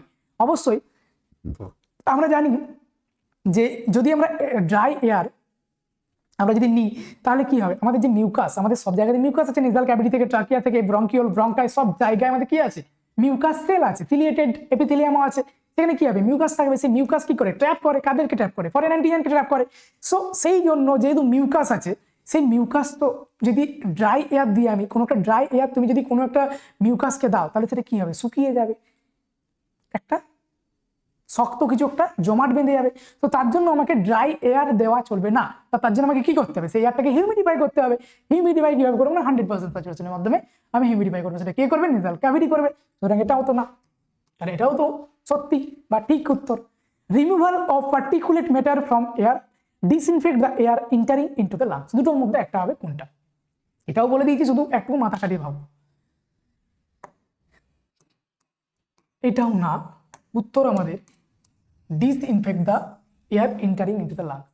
আমি কি বলেছি, এয়ারকে ফিল্ট্রেশন করতে পারছে, ফরেন যে বডি বা যেগুলো পার্টিকেলস আছে সেগুলোকে ট্র্যাপ করতে পারছে, ধরে ফেলছে, সেটাকে বাইরে বের করে দিচ্ছে, জমা করে তোমার নাকের নেজাল ক্যাভিটির মধ্যে আটকে দিচ্ছে। বাট ওখানে কি তুমি কোনো অ্যালকোহল বা কোনো কিছু যেগুলো ডিসইনফেক্টেন্ট কি ভগবান কি আগের থেকে রেখে দিয়েছে? কে বলেছে? ভগবান অত কিছু ভাবেনি। ভগবান বলেছে যে ডিসইনফেক্টেন্ট মানুষ তৈরি করে দিয়েছে, তুমি সেটা ইউজ করতে পারো। আমি ওখানে ডিসইনফেক্টেন্ট কেন, কারণ তখন তো ডিসইনফেক্টেন্ট তৈরিও হয়নি হয়তো। তাহলে তার জন্য ডিসইনফেক্টেন্ট কিভাবে করবে, ডিসইনফেক্টেন্ট তো আমাদের বডির ওখানে নেই, ডিসইনফেক্টেন্ট যেহেতু নেই তাহলে ডিসইনফেক্ট কিভাবে করবে ওটাকে, তো ইট ইজ নট। ঠিক আছে, সো এটা যেহেতু না, সেহেতু এটা উত্তর। বলেছিলাম যে কিছু কিছু সময় কিছু কিছু নেগেটিভ জিনিস উত্তর হয়ে যায়, তো এটা ঠিক আছে, ইটস আ রাইট আনসার। চলো এবার আমরা খুব র্যাপিডলি এগোবো, কারণ আমরা অনেক কিছু জেনে নিয়েছি। আচ্ছা, যেটা বলছিলাম যে তোমাদের একটু আগে বললাম যে সাইনাস নিয়ে বলবো, সাইনাস কোশ্চেন পেয়ে গেছি। All are sinuses belong to paranasal sinuses except, আবার এখানেও এক্সেপ্ট আছে, বলছে সবগুলোই সাইনাস কিন্তু কোনটা সাইনাস না। চলো আমরা দেখিনি কি কি সাইনাস আছে। আচ্ছা, রেড কালারটাই নিই। আচ্ছা, প্রথমেই কি আছে, আচ্ছা এগুলো কি না, এগুলো হচ্ছে সাইনাস। সাইনাসকে আমরা কত ভাগে ভাগ করি না, সাইনাস আমাদের 4টে আছে। কি কি আছে এখানে লিখে দিচ্ছি, সাইনাস, ঠিক আছে। আচ্ছা চলো এখানে লিখে, এইটা হচ্ছে কি, এটা হচ্ছে ফ্রন্টাল সাইনাস, ঠিক আছে। এটা এই যে দেখতে পাচ্ছ, এটা কি না ফ্রন্টাল সাইনাস, ফ্রন্টাল এরিয়াতে আছে, তাই এটাকে কি বলবো, ফ্রন্টাল সাইনাস। কারণ আমরা এটা জানি, এটাকে কি বলে, এই বোনটাকে ফ্রন্টাল বোন, এটাকে কি বলে টেম্পোরাল বোন, এটাকে কি বলে প্যারাইটাল বোন, পেছনটা কি বলে অক্সিপিটাল বোন। সুতরাং ফ্রন্টাল বোনের মধ্যে যে সাইনাস আছে তাকে বলবো ফ্রন্টাল সাইনাস, সিম্পল ব্যাপার, ঠিক আছে। ফ্রন্টাল গেল, দেন কি আছে, দেন এই যে এইখানে এই নাকের ঠিক দুই পাশে, এই ঠিক দুই পাশে যদি আমরা ভেতর দিকে যাই তখন আমরা কি পাবো, সেটা হচ্ছে এথময়েড সাইনাস, এখানেও আছে, হ্যাঁ এথময়েড সাইনাস, ঠিক আছে। ফ্রন্টাল সাইনাস হলো উপরটা ফ্রন্টাল সাইনাস, দেন আমাদের এই যে এই জায়গাটার এইটা হচ্ছে তোমার এথময়েডাল সাইনাস, ঠিক আছে। তারপরে কি আছে, তারপরে আছে তোমার এই যে এইখানটাতে আছে ঠিক কানটা, এই যে টেম্পোরাল বোন, মাস্টয়েড প্রসেস ঠিক আগেটাতে আছে তোমার কি স্ফেনয়েড, স্ফেনয়েড সাইনাস, ঠিক আছে। আর একটা সাইনাস আছে, সেটা তোমরা বলবে। এই যে ঠিক নাকের দুই পাশে এই জাইগোম্যাটিক বোন, যেটা আমরা ঠিক তার পেছনটাতে দেখতে পাবো, তাকে আমরা কি সাইনাস বলি? যে সাইনাসটা বলতে পারলে তোমরা উত্তর পেয়ে যাবে, ঠিক আছে। সেটা কি? দ্যাট ইজ কল, যেটা আমাদের উত্তর তাই গ্রিন দিয়ে লিখছি, এটা হচ্ছে ম্যাক্সিলারি সাইনাস, ঠিক আছে। বুঝতে পারলে? তাহলে উত্তর আমাদের কি? উত্তর কোনগুলো না, কারণ আমাদের তো টেকনিক অন্যরকম, আমরা প্রথমে টার্মিনেট করি, দেন আমরা উত্তর করছি। সো ম্যাক্সিলারি, ইয়েস, এটা তো বটে, তাহলে এটা না উত্তর। এথময়েড, এটা উত্তর না, কারণ এথময়েডও আছে। এই যে এথময়েড, ঠিক নাকের দুই পাশে, ঠিক টিপ অফ দ্য নোজ, উপরটাতে, টিপ অফ দ্য নোজ না, স্ফেনয়েড, স্ফেনয়েড তো আছে, কারণ স্ফেনয়েড, এই দেখো স্ফেনয়েড, এটা হচ্ছে স্ফেনয়েড। সো এটাও না। মাস্টয়েড, ইয়েস, উত্তর আমাদের সি, এই উত্তর আমাদের ডি, যে মাস্টয়েড। মাস্টয়েড বলে কোনো সাইনাস নেই। কি আছে? ম্যাক্সিলারি আছে, ফ্রন্টাল আছে, এথময়েড আছে, স্ফেনয়েডাল আছে, চারটে সাইনাস। সাইনাসের কাজ কি যদি আমি বলি? সাইনাসের কাজ কি? সাইনাসের মেন কাজ কি যদি বলি? Main function of sinus, the main function of sinus, paranasal sinus, actually it's a paranasal sinus, paranasal sinus, paranasal sinus function ki? Lighten the skull, lighten the skull,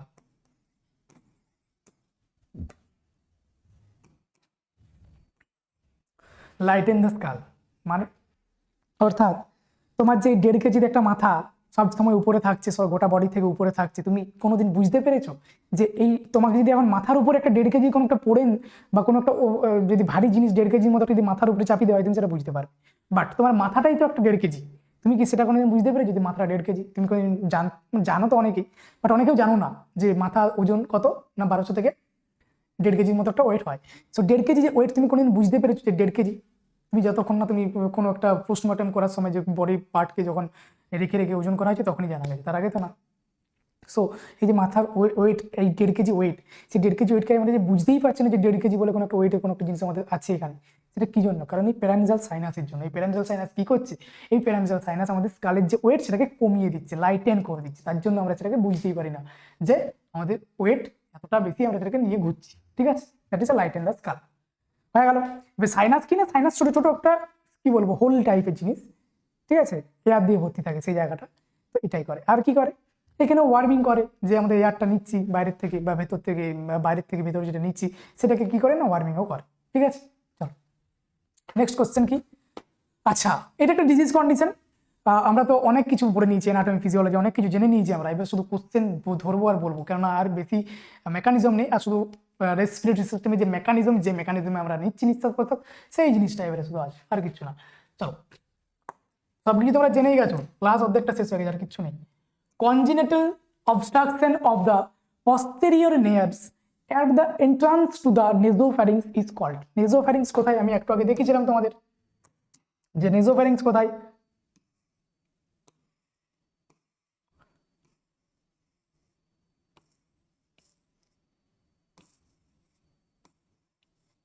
ঠিক আছে, এইটা হচ্ছে nasopharynx, এই জায়গাটা হচ্ছে nasopharynx, এই জায়গাটা কি? nasopharynx। এইখান থেকে কি আসছে? এখান থেকে কি আসছে? এখান থেকে এয়ার আসছে, বাট এয়ার আসছে কিন্তু এয়ার এইখানে এসে এই জায়গাটা কি হয়ে গেছে? এই জায়গাটা ব্লক হয়ে গেছে। এই জায়গাটা কি হয়ে গেছে? এই জায়গাটা ব্লক হয়ে গেছে বলছে। তাহলে এয়ার আসছে, বাট কি হচ্ছে? এয়ার আবার ব্যাক করছে। কেন? কারণ কি বলেছে? Congenital obstruction. অবস্ট্রাকশন বলতে আমরা কি বুঝি? যে কোনো জায়গা যেটা স্মুথলি যাচ্ছিলাম, বাট সেই জায়গাটা অবস্ট্রাক্টেড হয়ে গেছে, অর্থাৎ ব্লক হয়ে গেছে। সো ব্লক যেহেতু হয়ে গেছে, congenital obstruction of the posterior nares. Posterior nares বলতে এইটাকে আমরা অ্যান্টেরিয়র, এটা আমাদের posterior, that is called also internal nares and external nares, ঠিক আছে। Nails at the entrance of the nasopharynx, at the entrance of the nasopharynx, because it is a pharynx. Is it a pharynx? Is it a pharynx? এই pharynx কে আমরা এইখানটাকে আমরা কি বলবো? অরোফ্যারিংস। অরোফ্যারিংস, তারপর আমরা কি বলবো ল্যারিঙ্গো ফ্যারিংস, এইভাবেই আসছে, তাই তো। কিন্তু আমাদের মেন কোশ্চেন এই জায়গাটা ব্লক হয়ে গেছে, মধ্যাকটা এইটাই। তো আপনি বলুন যে এটাকে কি করা যায়, এটি হচ্ছে কথা, এটা হচ্ছে কথা। তো দেখা যাক, অ্যানাটমি ফিজিওলজি বুঝে গেছো যে এইটার পেছনে কাহিনীটা কি। এইটি হচ্ছে ব্যাপার এই জিনিসটিকে নিয়ে, তার নিচেও কিছু না উপরেও কিছু না, ঠিক আছে। চলো, ট্রাকিও ইসোফেজিয়াল ফিস্চুলা। আমরা কি ট্রাকিয়া পর্যন্ত যেতে হয়েছে কি, তার আগেই তো ব্লক হয়ে গেছে। সুতরাং আমরা কি এই কোশ্চেনটাকে মানে এই অপশনটাকে কি আমরা নিয়ে কিছু ভাববো আর না? কেন ভাববো না? কারণ ট্রাকিয়া ইসোফেজিয়াল ফিস্চুলা উত্তর না। আর এইটাকে নিয়ে আমরা বেশি কথাও বলবো না। কেন বলবো না? কারণ এটা তোমাদের প্রিয়া ম্যাম পড়াবে, পেডিয়াট্রিকে পড়িয়ে দিয়েছে হয়তো, তো তার জন্য এটাকে আমরা পড়বোই না এখানে, ঠিক আছে। আচ্ছা চলো, ইসোফেজিয়াল অ্যাট্রেসিয়া, আবার সে একই ব্যাপার। ইসোফেজিয়াল, আমরা ইসোফেজিয়াল পর্যন্ত থোড়ি না গেছি, আমরা তো এখানে ল্যারিংসেই তো আটকে গেছি। ল্যারিংস পর্যন্ত যেতে হয়নি আমাদেরকে, অরোফ্যারিংসেই আমরা আটকে গেছি। তাহলে আমরা নিচের দিকে যাবো কেন? আমরা ভাববোই না, তো এটাও না। আর কি আছে? কোয়ানাল অ্যাট্রেসিয়া, আর একটা হচ্ছে ডায়াফ্রাগমাটিক হার্নিয়া। ডায়াফ্রাগমাটিক হার্নিয়া, আমি এক লাংস, দেন লাংসের পরে ডায়াফ্রাম, আমি ডায়াফ্রাম পর্যন্ত যাব না। এটা সিম্পল। আমি শুধু এইখানে ব্লক হয়েছে, আমি নিচের দিকে কেন যাবো? আমি যাবো না। কেন যাবো না? আমার যেতে মন যাচ্ছে না। উত্তর কি? উত্তর is C, that is choanal atresia. So congenital obstruction of posterior nerve at the entrance of the nasopharynx is called choanal atresia. এই কোশ্চেনটা খুব আছে, বিভিন্ন এক্সামে এসছে, তার জন্য এক্সামটাকে আমি এখনই পড়ে দিলাম। ডিজিজ পোর্শন আমি পড়াতাম, কিন্তু তার আগে আমি এখন দেখিয়ে দিলাম, ঠিক আছে। কারণ এই কোশ্চেনটা যাতে না মিস হয়ে যায় কোনো মতো। এটা দেখে নিও, কোয়ানাল অ্যাট্রেসিয়া। ট্রিটমেন্ট কি? ট্রিটমেন্ট তোমরা এইখানে দেখতে পাচ্ছ। ট্রিটমেন্ট কি? এই দেখো, জায়গাটা ব্লক হয়ে গেছে, ইনস্ট্রুমেন্ট দিয়ে আমরা কি করছি? জায়গাটাকে হোল করছি, যাতে জায়গাটা আবার ক্লিয়ারেন্স পায়। একটা রাস্তা ব্লক হয়ে গেছে, একটা গাছ পড়ে গেছে, ব্লক হয়ে গেছে, আমি কি করবো? বুলডোজার নিয়ে এসে গাছটা তুলে ফেলে দেবো, আবার রাস্তা আবার ক্লিয়ার, বাস। তো ঠিক এখানেও সেই জিনিস করছি, জায়গা ব্লক হয়ে গেছে, জায়গাটা যেহেতু পাতলা, আমার বুলডোজার আনতে হচ্ছে না, সেহেতু একটা ইনস্ট্রুমেন্ট দিয়ে যদি আমি সেটাকে ফুটো করে দিই বা হোল করে দিই, যেখান থেকে আবার সবকিছু নর্মাল যাতায়াত করতে পারে, তো আমার কেন বুলডোজারের দরকার? আমি সেখানে একটা ছোট্ট ফুটো করে দিলাম, ব্যাস। ফুটো করে দিলাম, ফুটো করে দেওয়ার সাথে সাথে কি হলো? এখানে আবার এয়ার এন্ট্রি শুরু হয়ে গেছে, আবার এয়ার আসতে শুরু করে দিয়েছি, ব্যাস মিটে গেল। এটুকুই। প্রথমে কিভাবে বুঝেছিলাম সেটা হচ্ছে আমি একটা স্কোপের মাধ্যমে আমি সেটা দেখে নিয়েছিলাম যে সেখানে কি হয়েছে। আর তুমি যখন ওই ইন্টারনাল নেয়াস যখন বন্ধ আছে, তুমি এমনি বা টর্চ নিয়ে বা কোনো একটা কিছু পাঠিয়েও তুমি দেখতে পাবো, স্মুথলি কোনো একটা জিনিস পাঠিয়ে তুমি দেখবে সেটা যাচ্ছে না, সেটা ব্যাকওয়ার্ডলি চলে আসছে, তখন তুমি বুঝতে পারবে that is choanal atresia, congenital. চলো next question. During swallowing the food is stopped from entering the larynx by the. আচ্ছা, এটা তোমরা সকলেই জানো, কারণ এটা খুব ইম্পর্টেন্ট ভাইটাল জিনিস ছিল, যেটা তোমরা সকলেই পড়েছো, যে এটা একটা খুব মিষ্টি মেকানিজম, খুব কিউট টাইপের। এটা কি হচ্ছে অ্যাকচুয়ালি? আবার আমাদেরকে সেই ছবি আঁকতে হবে, তাহলেই বুঝতে পারবো। এখানে কি, এখানে কি ছিল? তারপর ছিল ল্যারিংস ধরলাম, তারপরে কি ছিল?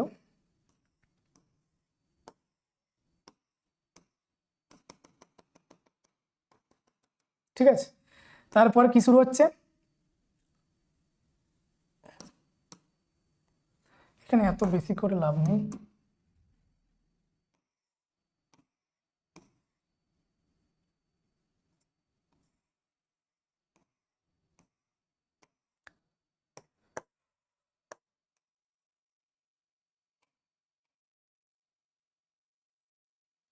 বাস, কোশ্চেন সলভ। এটা কি? এবারে শুধু দেখতে হবে এগুলো কি বটে। এটা কি না ইসোফেগাস, এটা কি ইসোফেগাস। এদিকে কি যায়?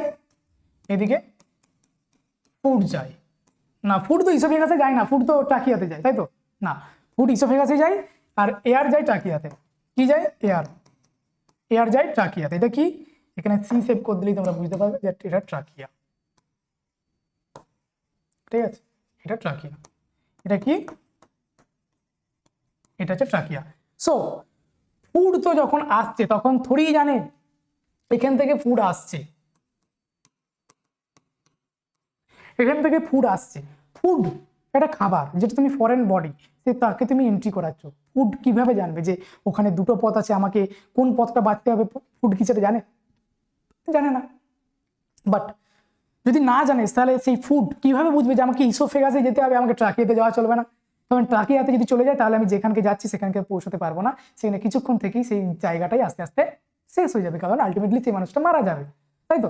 তাহলে ফুড কিভাবে বুঝবে যে এই দিকে আমায় যাওয়া চলবে না, আমাকে যেতে হবে ঠিক এই লাইনে। ফুড কিভাবে বুঝবে?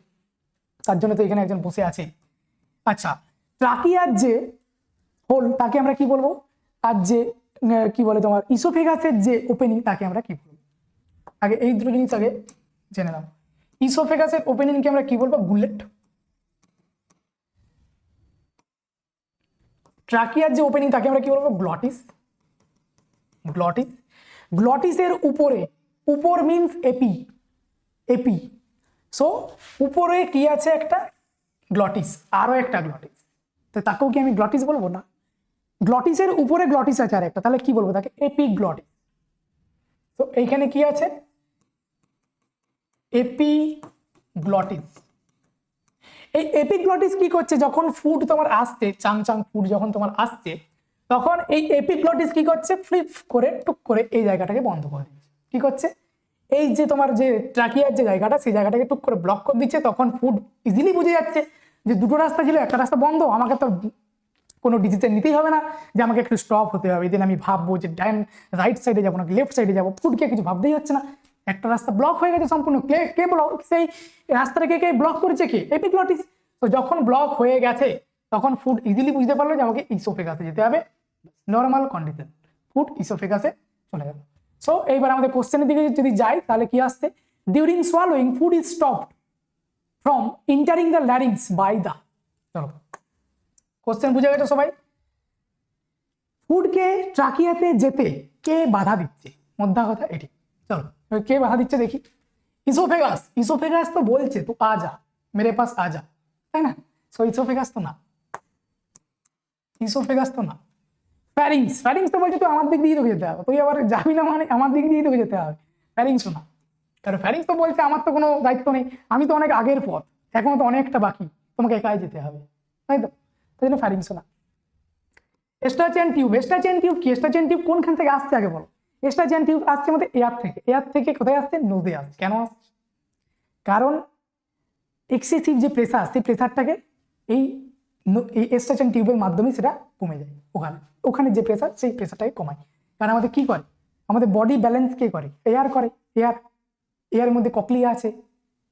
আমরা পড়বো, আমরা নেক্সট আরো যে দুটো তিনটে ক্লাস হবে সেখানে আমরা এয়ার, নোজ সবকিছু আমরা সেন্স অর্গান নিয়ে পড়বো, তখন আমরা ডিটেলসে বলবো। সো মেন কাজ কি? এয়ারের মেন যদি কাজ বলতে যাই, তোমরা বলবে যে এয়ারের মেন কাজ হচ্ছে লিসেনিং, বাট আমি বলবো যে না, এয়ারের বা কানের মেন ফাংশন লিসেনিং না, কানের main function equilibrium of the body. আমাদের বডির যে ব্যালেন্স সেটাকে মেনটেন, ব্রেনের যে ব্যালেন্স সেটাকে মেনটেন করছে। এটা হচ্ছে আমাদের স্ট্রাকচার টিউবের কাজ এটুকুই। সেটা হচ্ছে কানের সাথে সম্পর্ক, আমার এখানের সাথে কোনো সম্পর্ক নেই। So answer is B, C না, it's a B, that is epiglottis. ঠিক আছে, চলো। আচ্ছা, exchange of gases between the blood and lungs is called. এবারে আমরা কোথায় যাব না, আমরা এবারে দেখছি যে সরি, আমরা কতটা পর্যন্ত জেনে গেছি? আমরা এয়ার এখানে এলো, দেন ফ্যারিংস হলো, ফ্যারিংসের পর ল্যারিংস হলো, আমি ধরলাম এটা ল্যারিংস, ল্যারিংস হলো, ল্যারিংস হলো, ল্যারিংস দিয়ে ট্রাকিয়া গেল, ট্রাকিয়া গেল, ট্রাকিয়াতে সি শিফট না দিলে তোমাদের আবার বুঝতে পারবে না। সি শিফট দিয়ে দিলাম, ট্রাকিয়া গেল, ট্রাকিয়া দেন বাইফার্কেট হলো, ট্রাকিয়া বাইফার্কেট হওয়ার পর কি হলো? ট্রাকিয়া বাইফার্কেট হওয়ার পর আরো বাইফার্কেট করলো,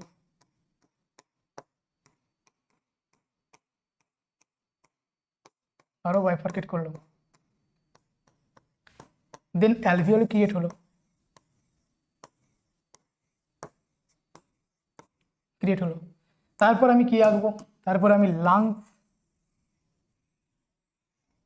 তারপর আমি লাংস ক্রিয়েট করবো। আচ্ছা, তোমাদেরকে একটা জিনিস বলিনি, এখনই বলবে, লাস্টে বলাই হয়নি কেন?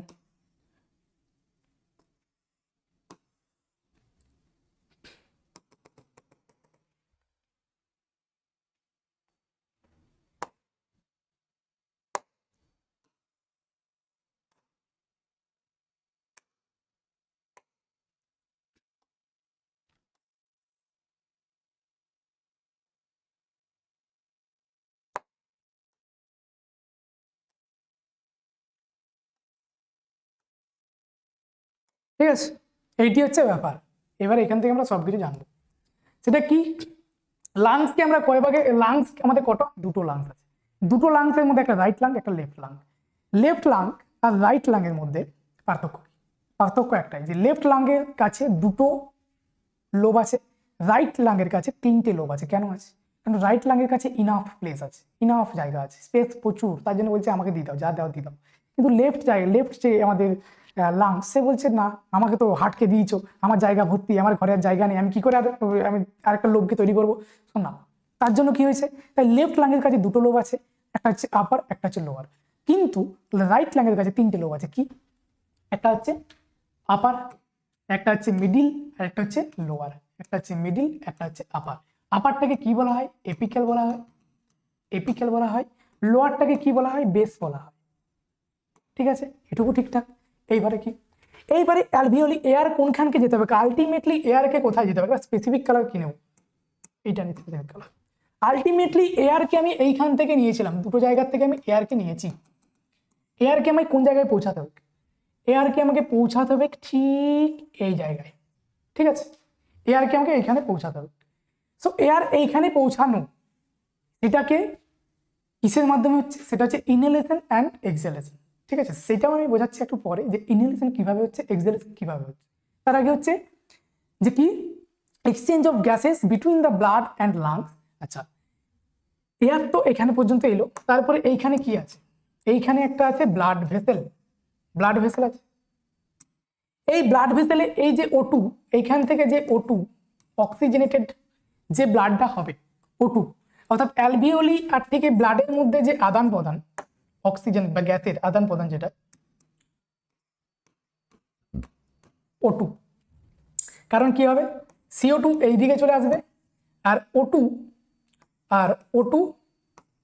ব্লাডে চলে যাবে। ঠিক আছে, তো এইটাকে কি বলবো? তারপরে কি হবে, এই ব্লাডে চলে আসার পর ব্লাড থেকে আবার কোথায় যাবে? ব্লাড থেকে চলে যাবে টিস্যু বা সেলে চলে যাবে। এটা কি ধরলাম? এটা আমি ধরলাম সেল। সেল, ঠিক আছে। আলটিমেট মেকানিজম কি? প্রথমে এয়ার আমি নিলাম, এয়ার আমার অ্যালভিওলি পর্যন্ত এলো, অ্যালভিওলি পর্যন্ত আসার পর আমার যে ডিঅক্সিজেনেটেড অর্থাৎ আমার যে CO2 ছিল, CO2 আমার অ্যালভিওলিতে আবার চলে এলো, আমি তাকে আবার এক্সহেলেশনের মাধ্যমে বাইরে বের করে দেবো। আর ইনহেলেশন করেছিলাম মানে আমি O2 বাইরে থেকে আমি O2 নিয়েছিলাম ভেতরে, সেই O2কে আমি ব্লাডে পাঠাতে হবে, কারণ ব্লাডে O2কে যদি আমি দিয়ে দিই, ব্লাড কি করছে? ব্লাড জাস্ট ট্রান্সপোর্ট করছে, আর কিছু না। ব্লাড হচ্ছে একটা রাস্তা, ট্রান্সপোর্টেশন সিস্টেম, যেখানে CO2কে সে টিস্যু থেকে নিয়ে এসেছিল। আমি এখানে লিখে দিই কারণ, ঠিক আছে, এখান থেকে কি হয়েছে না, সে CO2কে এই ব্লাডের মাধ্যমে CO2কে সে নিয়ে এসছে এখান থেকে, এখানে নিয়ে এসছে কাকে? CO2কে। আর নিয়ে যাবে কাকে? নিয়ে যাবে কাকে? O2কে। এইটি হচ্ছে মেন ফান্ডা। এইবারে এইখানেও একটা আদান প্রদান হচ্ছে, আর এই ঠিক অ্যালভিওলির সাথে এই ব্লাড ভেসেলের একটা কানেকশন হচ্ছে। তাহলে দু জায়গায় কানেকশন, একটা হচ্ছে এই জায়গাটাতে আর একটা হচ্ছে এই জায়গাটাতে, তাই তো? দুটোকে আমরা কি বলবো? রেসপিরেশন তো বটে অবশ্যই, বাট কোনটাকে এক্সটার্নাল বলবো, কোনটাকে ইন্টারনাল বলবো, তাহলে আমাদের উত্তর পেয়ে যাবো। সেল কোথায় আছে? সেল আমাদের শরীরের ভেতর, মানে যত ভেতরে যাব, ভেতরে যেতে যেতে যেতে যেতে শেষ প্রান্তে যে আমরা কোথায় আটকাবো? সেলে আটকাবো, কারণ cell is a body building, is a functional and structural unit of our body, তাই তো? তাহলে সেলে গিয়ে আমরা আলটিমেটলি আটকে যাবো। তো সেল আমাদের সবচেয়ে ভেতরে, যদি একটা অর্গান আমরা প্রথমে একটা হিউম্যান বডির ভেতর তখন আমরা যদি আবার ভেতরে যাই কি পাবো? সিস্টেমের ভেতরে যদি যাই কি পাবো? অর্গানের ভেতরে যদি যাই কি পাবো? টিস্যুর ভেতরে যদি যাই কি পাবো? Cell. So cell is the last destination of our body. Okay, so cell আমাদের ভেতরে আছে। ভেতরের জিনিসকে আমরা কি বলি? এক্সটার্নাল নাকি ইন্টারনাল? কি বলি আমরা? ইন্টারনাল বলি। It's a internal matter, personal matter. কখন বলি আমরা? যখন ভেতরের কোনো কিছু ব্যাপার ঘটে। সো এই যে এইখানে যে আদান প্রদান ঘটছে, এই যে এখানে কি আদান প্রদান করছে? এখানে দুটো আদান প্রদান করছে। কিভাবে? একটা হচ্ছে আমি O2কে দিয়ে দেবো, টিস্যুকে আমি O2 দিয়ে দেবো, বা সেলকে আমি O2 দিয়ে দেবো, আর কি নিয়ে নেবো? সেটা হচ্ছে CO2কে আমি নিয়ে নেবো। কি নিয়ে নেবো? সেটা হচ্ছে CO2কে আমি নিয়ে আবার এসে এই লাংসে আমি আবার ছেড়ে দেবো, যে যা জিলে আপনি জিন্দেগি, আমি তারপর ছেড়ে দেবো, ও চলে যাবে এক্সহেলেশনের মাধ্যমে, CO2 আমাদের বাইরে বেরিয়ে যাবে। বোঝা গেল? এইবারে এখান থেকে কিন্তু সমস্ত ডিজিজ কন্ডিশনে এইখান থেকে কিন্তু কনসেপ্ট তৈরি হচ্ছে। তুমি একটা জিনিস ভেবে নিও যে এইখানে যদি এই ইন্টারনাল রেসপিরেশন যদি না ঘটে কি হবে? এক্সটার্নাল রেসপিরেশন কি তাহলে? এইটা হচ্ছে এক্সটার্নাল রেসপিরেশন। এটা কি না, এই অ্যালভিওলি আর ব্লাড ভেসেলের মধ্যে যে আদান প্রদান সেইটা হচ্ছে এক্সটার্নাল রেসপিরেশন। সেখানে কি হচ্ছে? সেখানে O2 চলে যাচ্ছে ব্লাড ভেসেলে, ব্লাড ভেসেল থেকে অ্যালভিওলি কি নিয়ে নিচ্ছে? CO2 কে নিয়ে নিচ্ছে, ব্যাস মিটে গেল ঝামেলা। তাহলে এইটাকে কি বলবো? এইটাকে আমরা বলবো external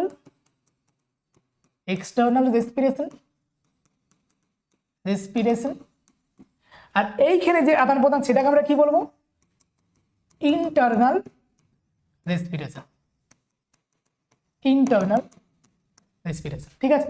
so external respiration and internal respiration বোঝা গেল।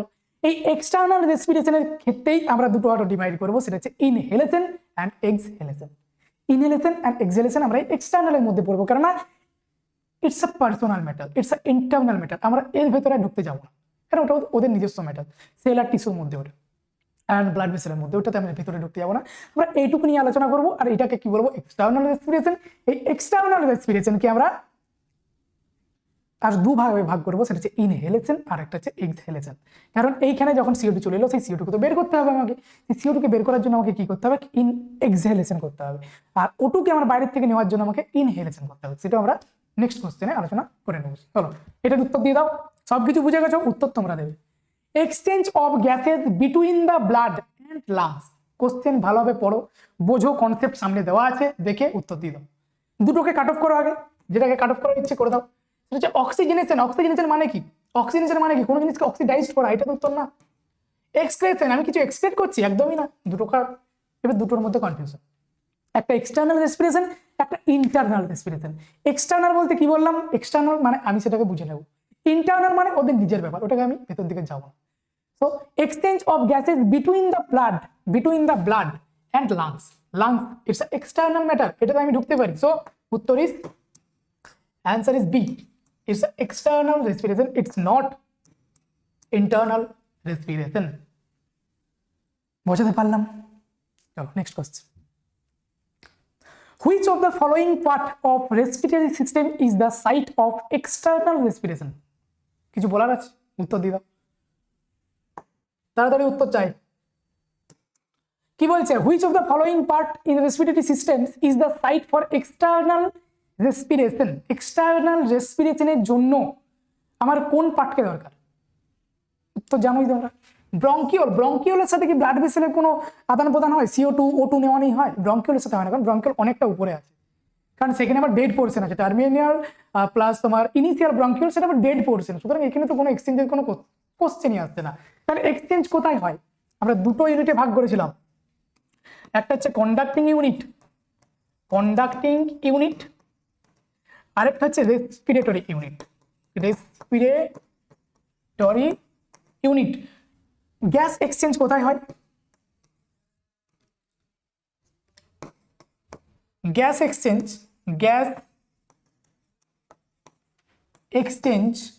occur in respiratory unit. ঠিক আছে, গ্যাসিয়াস এক্সচেঞ্জ কোথায় হয় না? রেসপিরেটরি ইউনিটে হয়। সেটা কন্ডাক্টিং ইউনিটে হয় না। কন্ডাক্টিং ইউনিটকে কি বলি আমরা? কন্ডাক্টিং ইউনিটকে আমরা ডেড পোর্শন বলি। ইটস আ ডেড পোর্শন, কারণ এইটা আমাদের কত 150 ml এয়ারকে খেয়ে নেয়, দেয় না লাংসকে, তার জন্য আমাকে ডেড পোর্শন বলি। চলো, সো ব্রঙ্কিওল উত্তর তো না। ব্রঙ্কি এ তো আরো এক কাটা উপরে, এ তো উত্তর হতেই পারে না। ট্রাকিয়াও তো উত্তর হবে না, কারণ এগুলো কি? এটা কোন দিকে যাচ্ছে? এটা আমরা কি হচ্ছে? ডিসেন্ডিং না অ্যাসেন্ডিং? কোনটা হচ্ছে? উত্তর দাও, ডিসেন্ডিং না অ্যাসেন্ডিং? সো উত্তর তো একটাই আছে, দ্যাট ইজ অ্যালভিওলি। এটা কি? এখানে আছে আমাদের লাংস, এখানে আছে আমাদের লাংসের পরে কি আছে?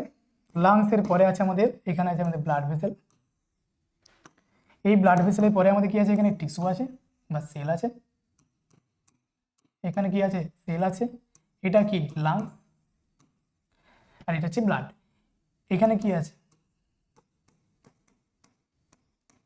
অ্যালভিওলি আছে।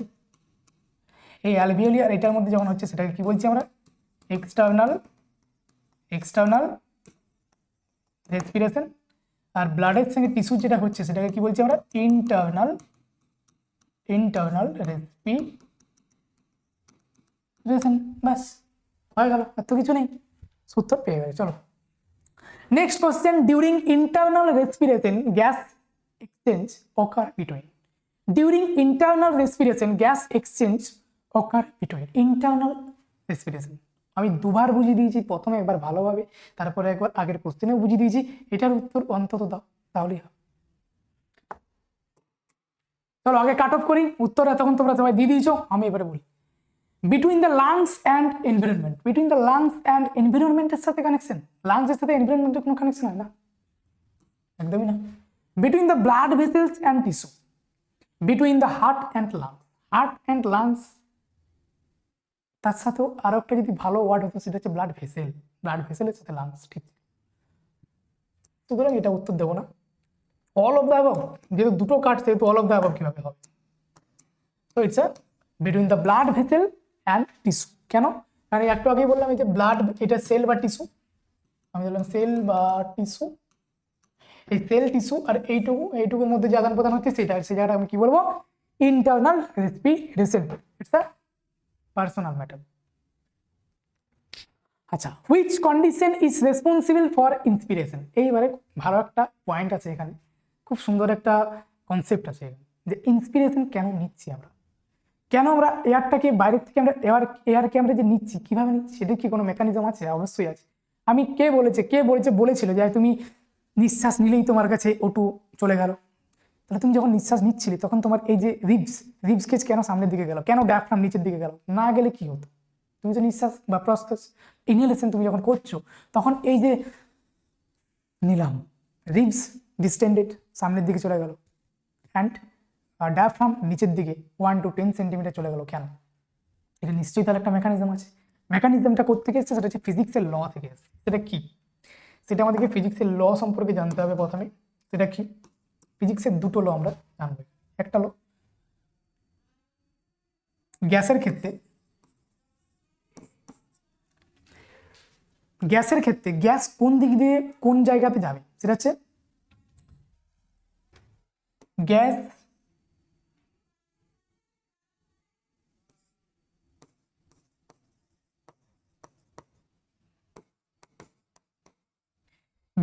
Transfer from high partial pressure to low partial pressure। এক নাম্বার গেল, এটা কি? এক নাম্বার। দু নাম্বার কি? দু নাম্বার লটা তোমাদের মনে থাকা উচিত, সেটা হচ্ছে বয়েলস ল। সেটা কি? বয়েলস ল আমাদের কি ছিল না? বয়েলস ল ছিল কি? ভলিউম, না সরি ভলিউম না, আমি ভুলে যাচ্ছি।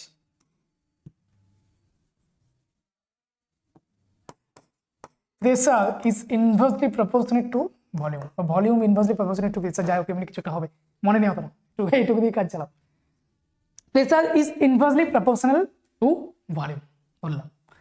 এই দুটো ল তোমাকে মনে রাখতে হবে, ঠিক আছে? এই দুটো ল কি? একটা বলছে গ্যাস সবসময় হাই প্রেসার থেকে লো প্রেসারের দিকে যাবে, আর একটাতে কি বলছে বয়েলস ল, যে pressure is inversely proportionate to volume. যেখানে ভলিউম বেশি সেখানে প্রেসার কম, যেখানে ভলিউম কম সেখানে প্রেসার বেশি। ঠিক আছে, এটুকু বুঝে গেছো? এইবারে আমরা যাব ইনহেলেশন অ্যান্ড এক্সহেলেশন।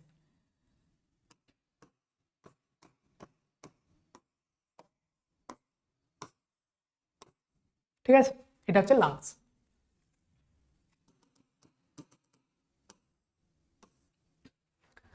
তুমি আমাকে একটা জিনিস বলো, যে প্রেসার কোনখান থেকে আসবে? প্রেসার হাই থেকে লোতে যাবে, ঠিক আছে, নাকি লো থেকে হাইতে যাবে? অবশ্যই হাই থেকে লোতে যাবে। So high concentration to low concentration, যেখানে হাই পার্সিয়াল প্রেসার আছে, হাই থেকে যেখানে লো আছে সেখানে যাবে। অর্থাৎ কি হচ্ছে না, এক জায়গায় ডেফিসিয়েন্ট আছে, সেই জায়গায় কিছু মানুষকে পাঠিয়ে দেওয়া। আমি ধরলাম দুটো রাজ্য আছে, একটা রাজ্যে এক্সেসিভ পপুলেশন, আরেকটা রাজ্যে একদম পপুলেশন নেই। তুমি কি করতে চাইবে যদি মিউচুয়ালি করা হয় যে কিছু পপুলেশনকে ওই দিকে পাঠিয়ে দাও, তাহলে মিটামাটা হয়ে যাবে। তো ঠিক এইভাবেই যখন হাই পার্সিয়াল প্রেসার আছে সেখান থেকে কিছু প্রেসার বা সেখান থেকে গ্যাস কি করবে, যেখানে লো কনসেন্ট্রেশন আছে সেই জায়গায় গ্যাস চলে যাবে। তো যখন আমি ইনহেলেশন করছি তার মানে কি, যখন আমি ইনহেলেশন করছি তার মানে হচ্ছে যে আমার ভেতরে অক্সিজেনের প্রেসার লো আছে, বাইরে অক্সিজেনের প্রেসার বেশি আছে। তাহলে বাইরে যদি অক্সিজেনের প্রেসার বেশি থাকে, আমি ধরলাম বাইরে O2 প্রেসার হাই আর ভেতরে O2 প্রেসার লো, তাহলে কি হবে, O2 তাহলে কি হবে, ভেতরে চলে আসবে, চলে আসবে। কিন্তু আমি ধরলাম এখন এই সিচুয়েশনে আমি ধরলাম বাইরে O2 যা আছে আমাদের ভেতরেও O2 তাই আছে, তাহলে কি করে O2 আসবে, আসবে না। তাহলে আমায় কি করতে হবে, তুমি কি প্রেসার, তাহলে একে প্রেসার লো করে দাও, তুমি লাংসকে বলো যে লাংস বাইরের থেকে O2 দরকার, তুমি আমার ভেতরে যে লাংসের মধ্যে যে O2 আছে বা আমাদের শরীরের মধ্যে যে O2 আছে তার প্রেসারটা একটু কমিয়ে দাও। লাংস শুনবে, তারপর কমিয়ে দেবে। বাট না, লাংস তো বলছে না, প্রেসারকে কিভাবে আমি চেঞ্জ করবো, প্রেসার তো আমি চেঞ্জ করতে পারবো না। কে বলেছে তোমায় যে আমি প্রেসার চেঞ্জ করতে পারি? তাহলে কে চেঞ্জ করবে, সেটা হচ্ছে বয়েলস ল দিয়ে আমরা সেটাকে জানতে পারি। সেটা হচ্ছে প্রেসার তো আমরা চেঞ্জ করতে পারবো না, বাট ভলিউম আমরা চেঞ্জ করতে পারবো।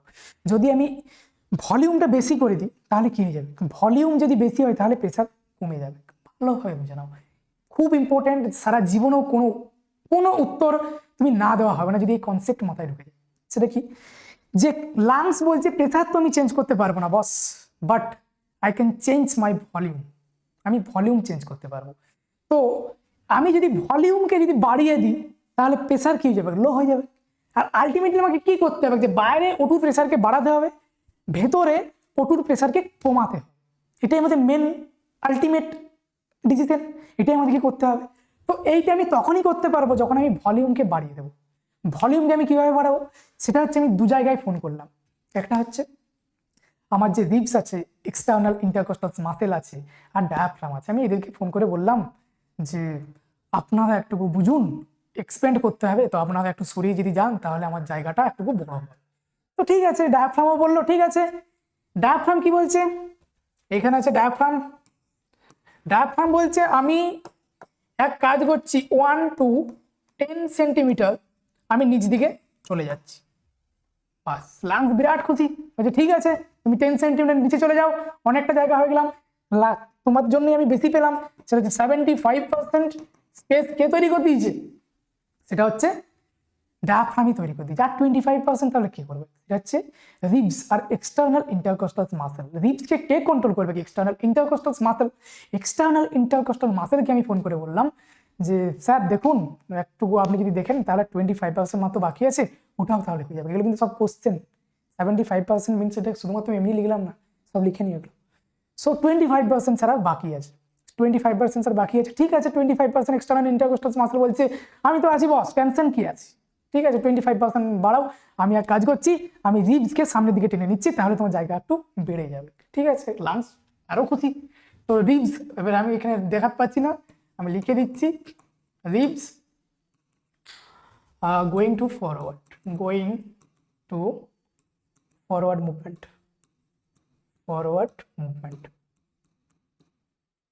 ঠিক আছে, সামনের দিকে চলে গেল। জায়গা কি হলো, ভলিউম কি হলো, বেড়ে গেল।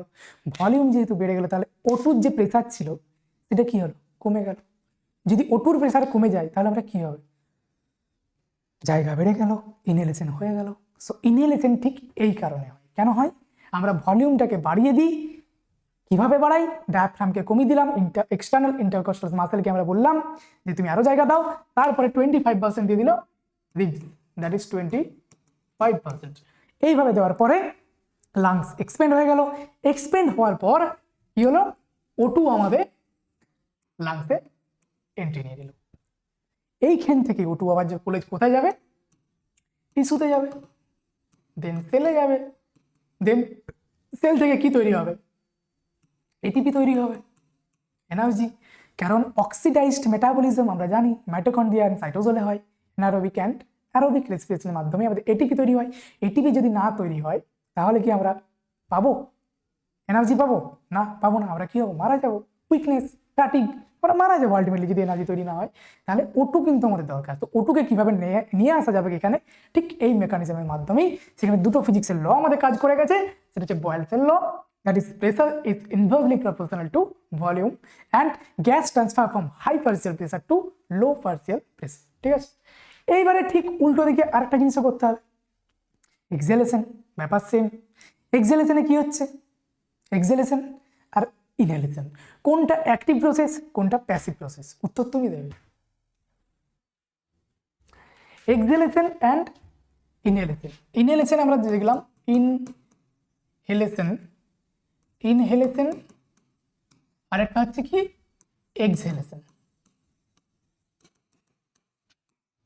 এটার মধ্যে কি ইনহেলেশন কি জন্য হচ্ছে না, ইনহেলেশন হচ্ছে কন্ট্রাকশন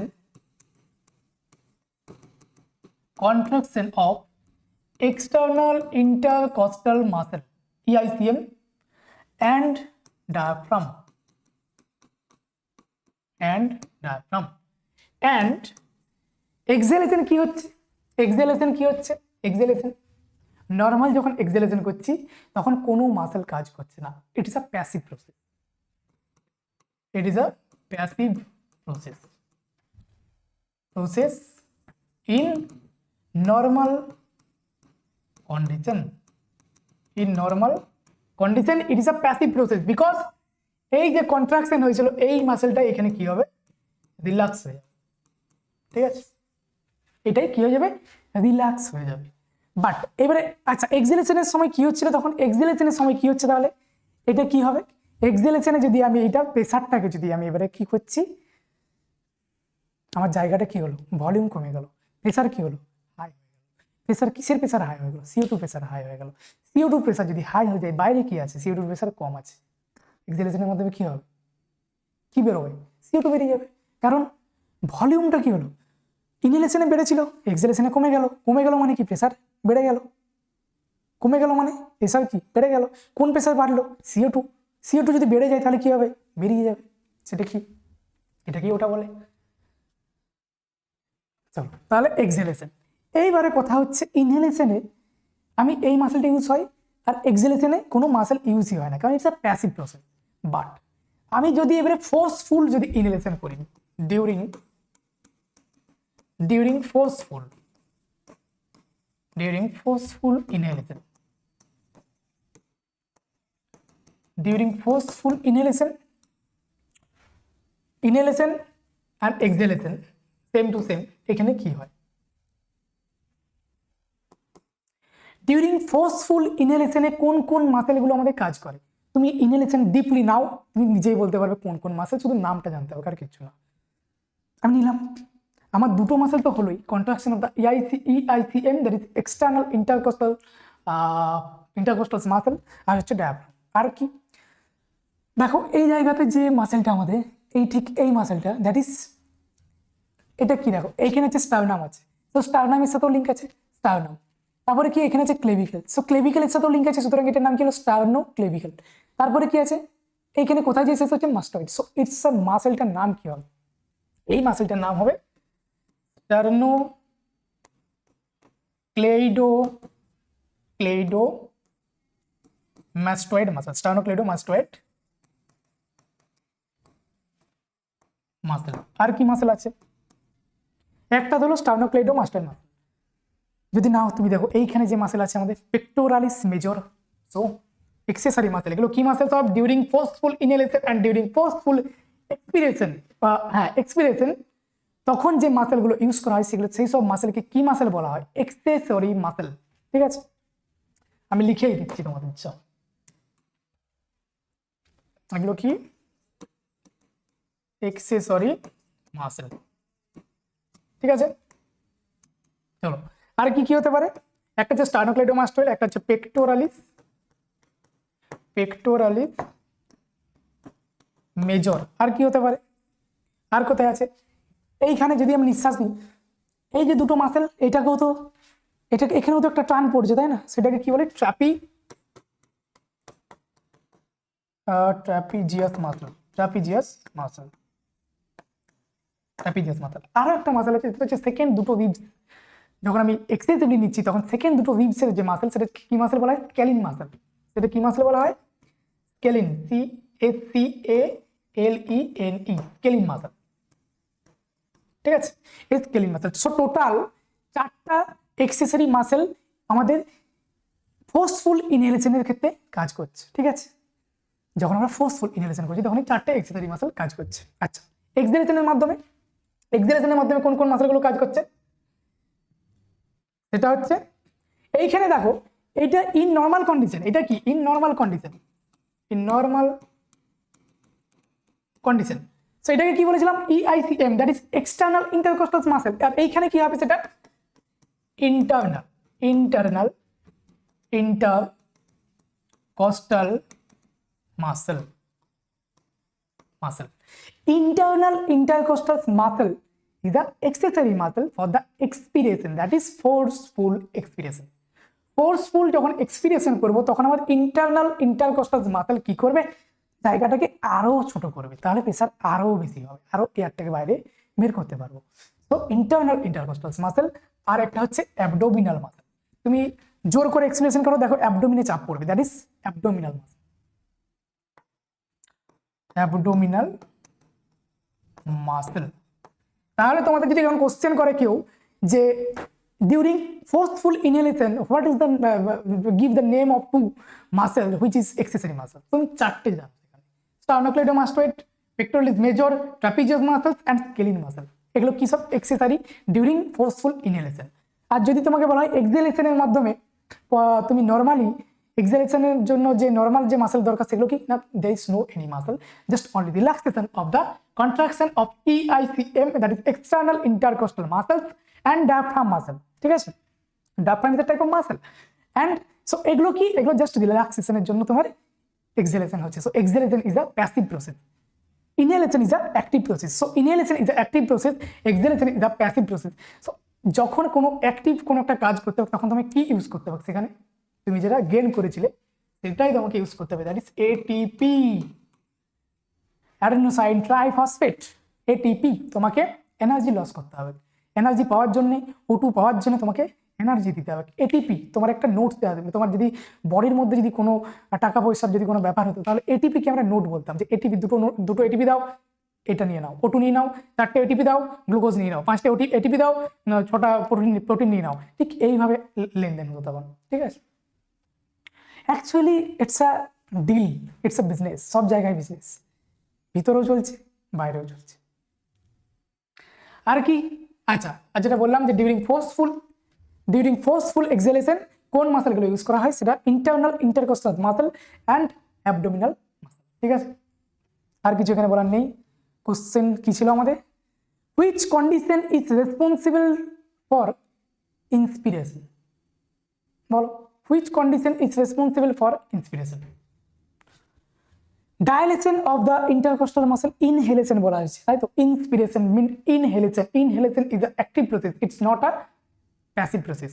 অ্যাক্টিভ প্রসেসে সবসময় কন্ট্রাকশন হবে আর প্যাসিভ প্রসেসে সবসময় রিল্যাক্সেশন হবে। সো এইখানে কি বলেছে? Dilation of the intercostal muscle, dilation means relaxation. Actually dilation কি? একদমই না। সো প্রথমেই অপশন কাট অফ, এটা তো না।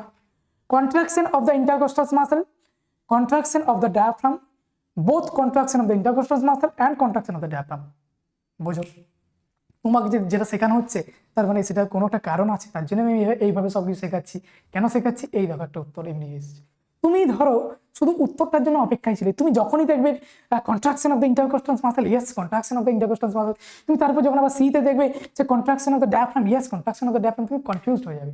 কিংবা তুমি দুটোর মধ্যে একটাকে উত্তর দিয়ে নেক্সট কোশ্চেনে চলে যাবে, তোমার 1 নাম্বারে কিন্তু চলে গেল। কারণ অপশন ডি তে তোমার বলেই দেওয়া ছিল যে এই দুটো মিলিয়ে that is both contraction of the intercostal muscles and contraction of the diaphragm. Central question তো খুব ক্রিটিক্স খেলে, সেটাও কিন্তু খেলবে আমার তো মনে হচ্ছে, তাই এসব জিনিস দেখে রাখবে। চলো, আচ্ছা, a patient is scheduled for a pulmonary function test. The nurse explained that during the test the respiratory therapist will ask patient to breathe normally to measure the depth. Okay. আমরা প্রথমে জানবো যে লাংসের কিছু ভলিউম আর কিছু capacity. যেহেতু এখানে লাংসের volume and capacity নিয়ে question, সেহেতু আমরা জানবো যে লাংসের ভলিউম বলতে কি বোঝায় আর ক্যাপাসিটি বলতে কি বোঝায়। দাগ সোজা হবে না যদিও, তো আমি চেষ্টা করছি।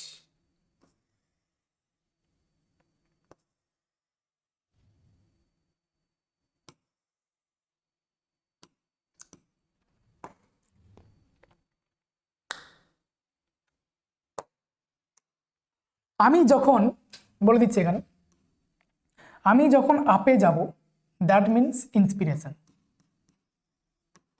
That means inspiration. আমি যখন নিচে নামবো দ্যাট মিনস এক্সপিরেশন,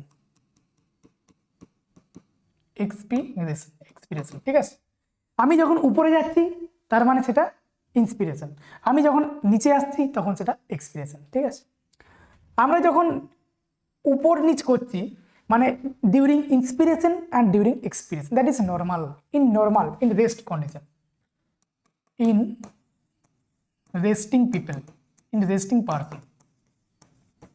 ঠিক আছে, নর্মাল কন্ডিশনে আমরা কি করছি, ইন্সপিরেশন এক্সপিরেশন। ঠিক আছে, এটাকে কি বলবো আমরা, ইন নর্মাল কন্ডিশনে যে অ্যামাউন্ট আমরা ভেতরে নিচ্ছি বা বের করছি সেটাকে আমরা কি বলবো, আমি প্রথম কোশ্চেনে বলেছিলাম খুব, যে that is called tidal volume. আমি প্রথমে অ্যালার্ট করে দিচ্ছি, এই জায়গাটা কেউ মিস করবে না, এই জায়গাটা খুবই ভাইটাল। এখান থেকে প্রত্যেকবার কোনো না কোনো এক্সামে কোশ্চেন কিন্তু কনফার্ম একটা আসবেই কোশ্চেন, তাই এই জায়গাটা কেউ মিস করবে না। That is called tidal volume. Tidal volume, tidal volume কি না, টাইডাল ভলিউম নর্মালি আমরা যখন নর্মাল যে কন্ডিশনে, in normal condition in resting person যে পরিমাণ আমরা এয়ার ইনহেলেট করছি বা এক্সহেলেট করছি সেই পরিমাণ যে এয়ারটা সেটাকে বলে tidal volume. Normal tidal volume কত, normal tidal volume is 500 ml। ঠিক আছে, 500 ml। আচ্ছা, এই 500 ml এর মধ্যে আবার মিনিট ভেন্টিলেশন আর একটা হচ্ছে অ্যালভিওলার ভেন্টিলেশন, যেটা আমি তোমাদেরকে একটু আগে বলে দিয়েছিলাম, রেসপিরেটরি ইউনিট আর একটা হচ্ছে কন্ডাক্টিং ইউনিট। যেহেতু এটা 500 মধ্যে 150 ml কোথায় যায়, 150 ml তোমার কোথায় চলে যাচ্ছে, 150 ml তোমার চলে যাচ্ছে হচ্ছে কন্ডাক্টিং ইউনিটে, আর 350 ml কোথায় আসছে তোমার রেসপিরেটরি ইউনিটে। ঠিক আছে, টাইডাল ভলিউম। এইবারে আমার মনে হয়েছে যে আমি forceful, that is condition is forceful condition, forceful condition. আমি যখন ফোর্সফুলি ইন্সপায়ার করছি, আমি উঠছি মানে কি, এটা কেটেই দিচ্ছি, ফোর্সফুলি যখন আমি ইন্সপায়ার করছি, ফোর্সফুল ইন্সপিরেশনের সময় এটা আমি এক্সট্রা কতটা এয়ারকে আমি আরো ভিতরে নিতে পারবো, এটা হচ্ছে ইন্সপিরেটরি রিজার্ভ। ইন্সপিরেটরি রিজার্ভ কত না 3300 ml। ঠিক আছে, সো এখানে আরেকটা জিনিস পেলাম ভলিউম, এটা হচ্ছে তোমার ভলিউম বোঝাচ্ছি আমি। ঠিক আছে, ক্যাপাসিটি আমি বোঝাবো পরে। ভলিউমের মধ্যে টাইডাল ভলিউম পেলাম, আরেকটা কি ইন্সপিরেটরি রিজার্ভ ভলিউম, ইন্সপিরেটরি রিজার্ভ ভলিউম। কেন রিজার্ভ ভলিউম বলছি, কারণ এই পরিমাণ এয়ারটা তো আমার রিজার্ভ থাকছে, আমি সবসময় ইউজ করছি না। But in COPD condition is arithmetic patient, যখন তার সে ঠিকঠাকভাবে এয়ার নিতে পারছে না, তাকে তখন এক্সেসরি মাসেলকে কাজে লাগিয়ে ফোর্সফুল এক্সপিরেশন বা ইন্সপিরেশন তাকে করতে হয়, তখন সে এই রিজার্ভ অ্যামাউন্ট যে এয়ারটা দ্যাট ইজ 3300 ml, সেটা হচ্ছে তোমার ইন্সপিরেটরি রিজার্ভ ভলিউম। ঠিক আছে, তাহলে টাইডাল ভলিউম কি, ইন নর্মাল কন্ডিশন আমরা, ইন নর্মাল কন্ডিশন এই দেখো, এটা নর্মাল কন্ডিশনে আমরা নিলাম ছেড়ে দিলাম, দ্যাট ইজ এটা কত, এটা হচ্ছে 500 ml। ঠিক আছে, এটা কি নর্মাল টিডি, এটা হচ্ছে কি দ্যাট ইজ টিডি, এটা কি ইন্সপিরেটরি রিজার্ভ ভলিউম, দ্যাট ইজ আইআরভি। ঠিক আছে, চলো তারপরে কি, এইটা নিয়ে পরে আমি আবার এইটা, দ্যাট ইজ আমি আবার ফোর্সফুলি আমি এয়ারটাকে বের করেও দিলাম, যতটা পরিমাণ আমি এয়ার নিয়েও ছিলাম, যতটা পরিমাণ আমি ম্যাক্সিমাম ধরলাম ইন্সপিরেশন নিয়েছি, সো ম্যাক্সিমাম ইন্সপিরেশন নিয়েছিলাম, তার সাথে আমার টাইডাল ভলিউম যেটা ছিল সেটাও তো আমি নিয়েছিলাম। তো টাইডাল ভলিউম ইন্সপিরেশন যেটা নিয়েছিলাম সবটা নিয়েছিলাম, দেন আমি সব টাইডাল ভলিউমও বের করেছি, আইআরভিও বের করেছি, that is inspirated reserve volume, that is 3300 ml। এটার সাথে আমি আমার যে এক্সপিরেটরি রিজার্ভ ভলিউম, মানে আমার যে expiratory reserve volume, that is ERV, expiratory reserve volume, expiratory reserve volume, expiratory reserve volume, এই এক্সপিরেটরি রিজার্ভ ভলিউমও কি হয়েছে, বেরোচ্ছে। এই এক্সপিরেটরি রিজার্ভ ভলিউম কত না 100 ml। 100 ml আমাদের কি না এক্সপিরেটরি রিজার্ভ ভলিউম। কি না আমরা যখন এক্সেসিভলি ফোর্স দিয়ে যদি আমরা এক্সপিরেশন করি তখন আমরা এই এয়ারটাকেও আমরা বের করতে পারবো, এই এক্সট্রা 1000 ml এয়ারকেও আমরা তখন বের করতে পারবো, that is expiratory reserve volume. ঠিক আছে, তাহলে আমরা কোন এয়ারটাকে কিছুতেই বের করতে পারবো না, যেটা সবসময় লাংসের মধ্যে থেকে যাবে, সেটাকে কি বলবো, সেটা হচ্ছে এইখানে থাকে, that is called residual volume. এটা কত, দ্যাট ইজ 1200 ml। এইটাকে আর লিখবো, এখানে লিখে দিচ্ছি। তাহলে কোটা ভলিউম পেলাম, দ্যাট ইজ 4টা ভলিউম পেলাম। একটা হচ্ছে রেসিডুয়াল ভলিউম, রেসিডুয়াল ভলিউম কত 1000 ml, এই সরি 1200 ml। ঠিক আছে, 1200 ml। সো 1200 ml এটা কি না রেসিডুয়াল ভলিউম। এই এয়ারটাকে আমরা কোনো দিন বের করতে পারবো না, কোনো দিন পারবো না বের করতে। এই এয়ারটা আমাদের সবসময় আমাদের লাংসের মধ্যে থাকবেই। আর এই এয়ারটাকে আমরা স্পাইরোমেট্রি যদি করি, স্পাইরোমেট্রি কি যে পালমোনারি ফাংশন টেস্ট যদি আমরা করি সমস্ত কিছু পাবো, আমরা সমস্ত কিছু ভলিউম পাবো, সমস্ত ক্যাপাসিটি পাবো, বাট সেই সমস্ত ক্যাপাসিটি পাবো না যেটার সাথে এই রেসিডুয়াল ভলিউমের কানেকশন আছে, কারণ রেসিডুয়াল ভলিউমকে আমরা দেখতে পাবো না। রেসিডুয়াল ভলিউম যেটা লাংসের মধ্যেই সবসময় থাকে, এই এয়ারটাকে আমরা কিছুতেই বুঝতে পারবো না যে এই এয়ারটার মধ্যে কি কমেছে না কি বেড়েছে। ঠিক আছে, কারণ এই এয়ারটা থাকবে। বোঝা গেল? আচ্ছা, এটা কি হলো, এটা হচ্ছে তোমার ভলিউম। গেল ভলিউম, বুঝতে কোনো অসুবিধা আছে? আমি আরেকবারটি বলে দিচ্ছি।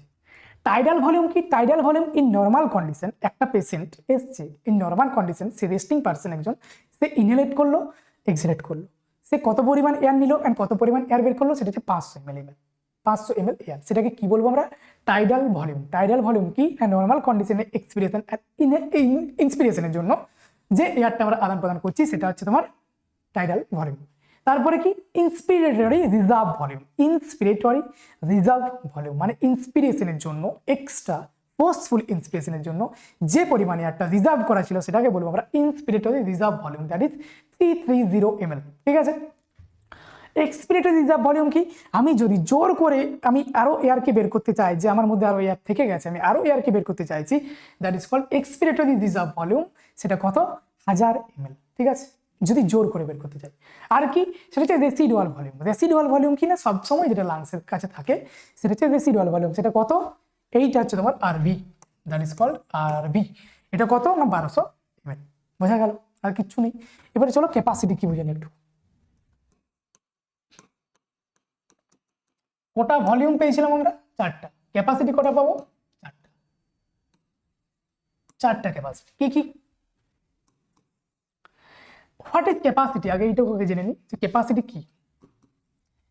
ক্যাপাসিটি কি, এটার অ্যাকচুয়াল ডেফিনিশন আমি লিখছি না, আমি জাস্ট তোমাদেরকে বোঝানোর জন্য একটা জিনিস লিখছি, সেটা মনে রাখলেই হবে। It's a collection, it's a collection,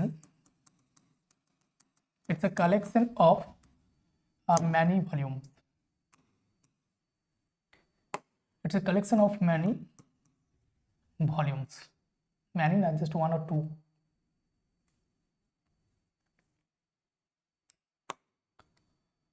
One or two or three or four. It's a collection of one or two or three or four volume. ঠিক আছে, এটাই হচ্ছে তোমাদের ক্যাপাসিটি। তাহলে ক্যাপাসিটি কি, ক্যাপাসিটি হচ্ছে তোমার যে সমস্ত ভলিউম পেয়েছিলে, কি কি পেয়েছিলাম, একটা হচ্ছে টাইডাল ভলিউম, আর কি যেটা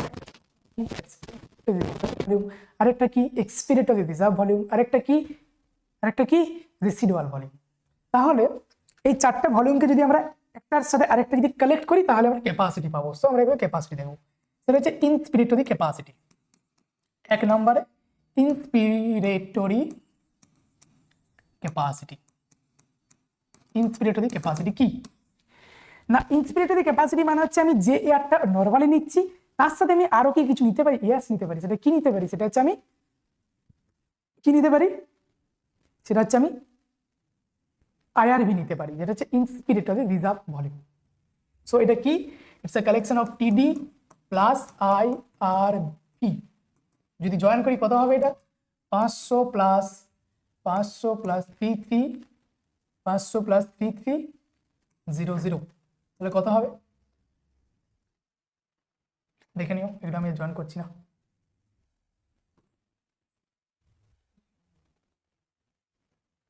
ইন্সপিরেটরি রিজার্ভ ভলিউম। দুয়ে হচ্ছে কি ভাইটাল ক্যাপাসিটি। দুয়ে কি ভাইটাল ক্যাপাসিটি। ভাইটাল ক্যাপাসিটি মানে কি, ভাইটাল ক্যাপাসিটি মানে কি, ভাইটাল ক্যাপাসিটি মানে হচ্ছে যে পরিমাণ এয়ারটা আমি ম্যাক্সিমাম ইন্সপিরেশন করলাম, তারপরে আমি একটা এয়ারকে নিলাম, তারপরে ম্যাক্সিমাম এক্সপিরেশন করলাম, আমি সম্পূর্ণ এয়ারটাকে বের করে দিলাম, শুধুমাত্র আমি রেসিডুয়াল ভলিউমকে বের করতে পারলাম না, তাহলে সেটাকে কি বলবো আমরা, ভাইটাল ক্যাপাসিটি। ভাইটাল ক্যাপাসিটি মানে কি, দ্যাট ইজ টিডি, আমি টাইডাল ভলিউমকে বের করব, তার সাথে কি আমি আইআরভির মাধ্যমে যে ভলিউমটাকে নিয়েছিলাম সেটাকেও বের করব, তার সাথে ইআরভির মাধ্যমে আমরা যে ভলিউমটা আমাদের আছে ইআরভির জন্য যেটা রিজার্ভ ছিল ইআরভি, সেটাকেও আমরা করব। সেটা কত 500 প্লাস আইআরভি কত, আইআরভি আমাদের কত 3300 প্লাস ইআরভি কত 1000। সো কত হবে এটা, এটা যদি আমাদের 3800 হচ্ছে তাই তো, 3800 ml, সেটা হয়ে যাবে আমাদের 4800 ml। Vital capacity 4800 ml। তিন নম্বরে কি, তিন নম্বর হচ্ছে functional residual volume. Functional residual volume কি, এই functional residual capacity, functional residual capacity, functional residual capacity. Functional residual capacity কি না, ফাংশনাল রেসিডুয়াল ক্যাপাসিটির ক্ষেত্রে যেটা হবে সেটা হচ্ছে নর্মালি যদি আমি ইন্সপিরেশন নিই বা এক্সপিরেশন নিই, তবে যে পরিমাণ এয়ারটা আমার থেকে যাচ্ছে সেই এয়ারটাকে আমরা বলবো ক্যাপাসিটি। এবার ক্যাপাসিটি মানে কি, ক্যাপাসিটি মানে হচ্ছে দুটো ভলিউমের মিশ্রণ হবে। সো আমার তো একটা এয়ার তো আমার সবসময় থাকছে, দ্যাট ইজ রেসিডুয়েট। রেসিডুয়াল মানে কি, দ্যাট ইজ রেসিডেন্ট থেকে রেসিডুয়াল। রেসিডেন্ট মানে কি, যে কোনো একটা ব্যক্তি কোনো জায়গায় থাকে তাকে বলি আমরা রেসিডেন্ট। রেসিডেন্ট থেকে রেসিডুয়াল মানে কোনো একটা এয়ার যেটা আমাদের থাকছে, সে কে থাকছে, that is residual volume. That is লাংসের কাছে সবসময় 1200 ml তো থাকে, দ্যাট ইজ রেসিডুয়াল ভলিউম।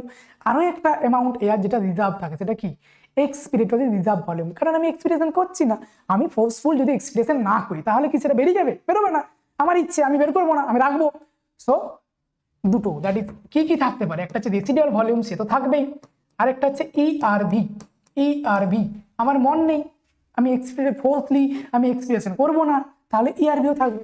তাহলে টোটাল যদি করি, আরভি মানে কত 1200 ml প্লাস ইআরভি মানে কত 1000 ml। সো টোটাল কত 2200 ml। 2200 ml is functional residual capacity, vital capacity. Then total lung capacity কত আমাদের, টোটাল লাং ক্যাপাসিটি সমস্ত ভলিউমকে অ্যাড করে দাও, টোটাল লাং ক্যাপাসিটি পেয়ে যাবে। টোটাল লাং ক্যাপাসিটি, ক্যাপাসিটি মানে এটুকু কনফার্ম যে বিভিন্ন যে ভলিউমগুলো পেয়েছি সেগুলো অ্যাড আপ হবে। সো টোটাল লাং ক্যাপাসিটি, লাংসের মধ্যে কতটা ক্যাপাসিটি আছে, লাং কি কি রাখতে পারি, প্রথমত টাইডাল ভলিউম, যে নর্মালি যে এয়ারটাকে নিচ্ছি সেটাকেও লাংস রাখলো। ইন্সপিরেটরি রিজার্ভ ভলিউম, যেটা আমি এক্সেসিভ ফোর্সের মাধ্যমে নিতে পারি সেটাকেও লাংস নিয়ে নিতে পারবে। এক্সপিরেটরি রিজার্ভ ভলিউম, যেটাকে আমি বের করতে চাইছি না, যদি না বের করি সেটা কে কোথায় থাকবে, লাংসেই থাকবে। সো টোটাল লাংস ক্যাপাসিটি যদি এবারে বলি, এখানে কি থাকছে, দ্যাট ইজ টিডি প্লাস আইআরভি প্লাস ইআরভি প্লাস আর ভি রেসিডুয়াল ভলিউম। টোটাল কত হচ্ছে দেখো, আমি এখানে করে দিচ্ছি 500 প্লাস হচ্ছে আইআরভি 3300, ইআরভি হচ্ছে তোমার 1000 আর আরভি হচ্ছে 1200। চলো অঙ্ক করো দেখি কত হচ্ছে। 5 আর 3 8 আর 2 10, 1 2 3 2 2 6, it's 6000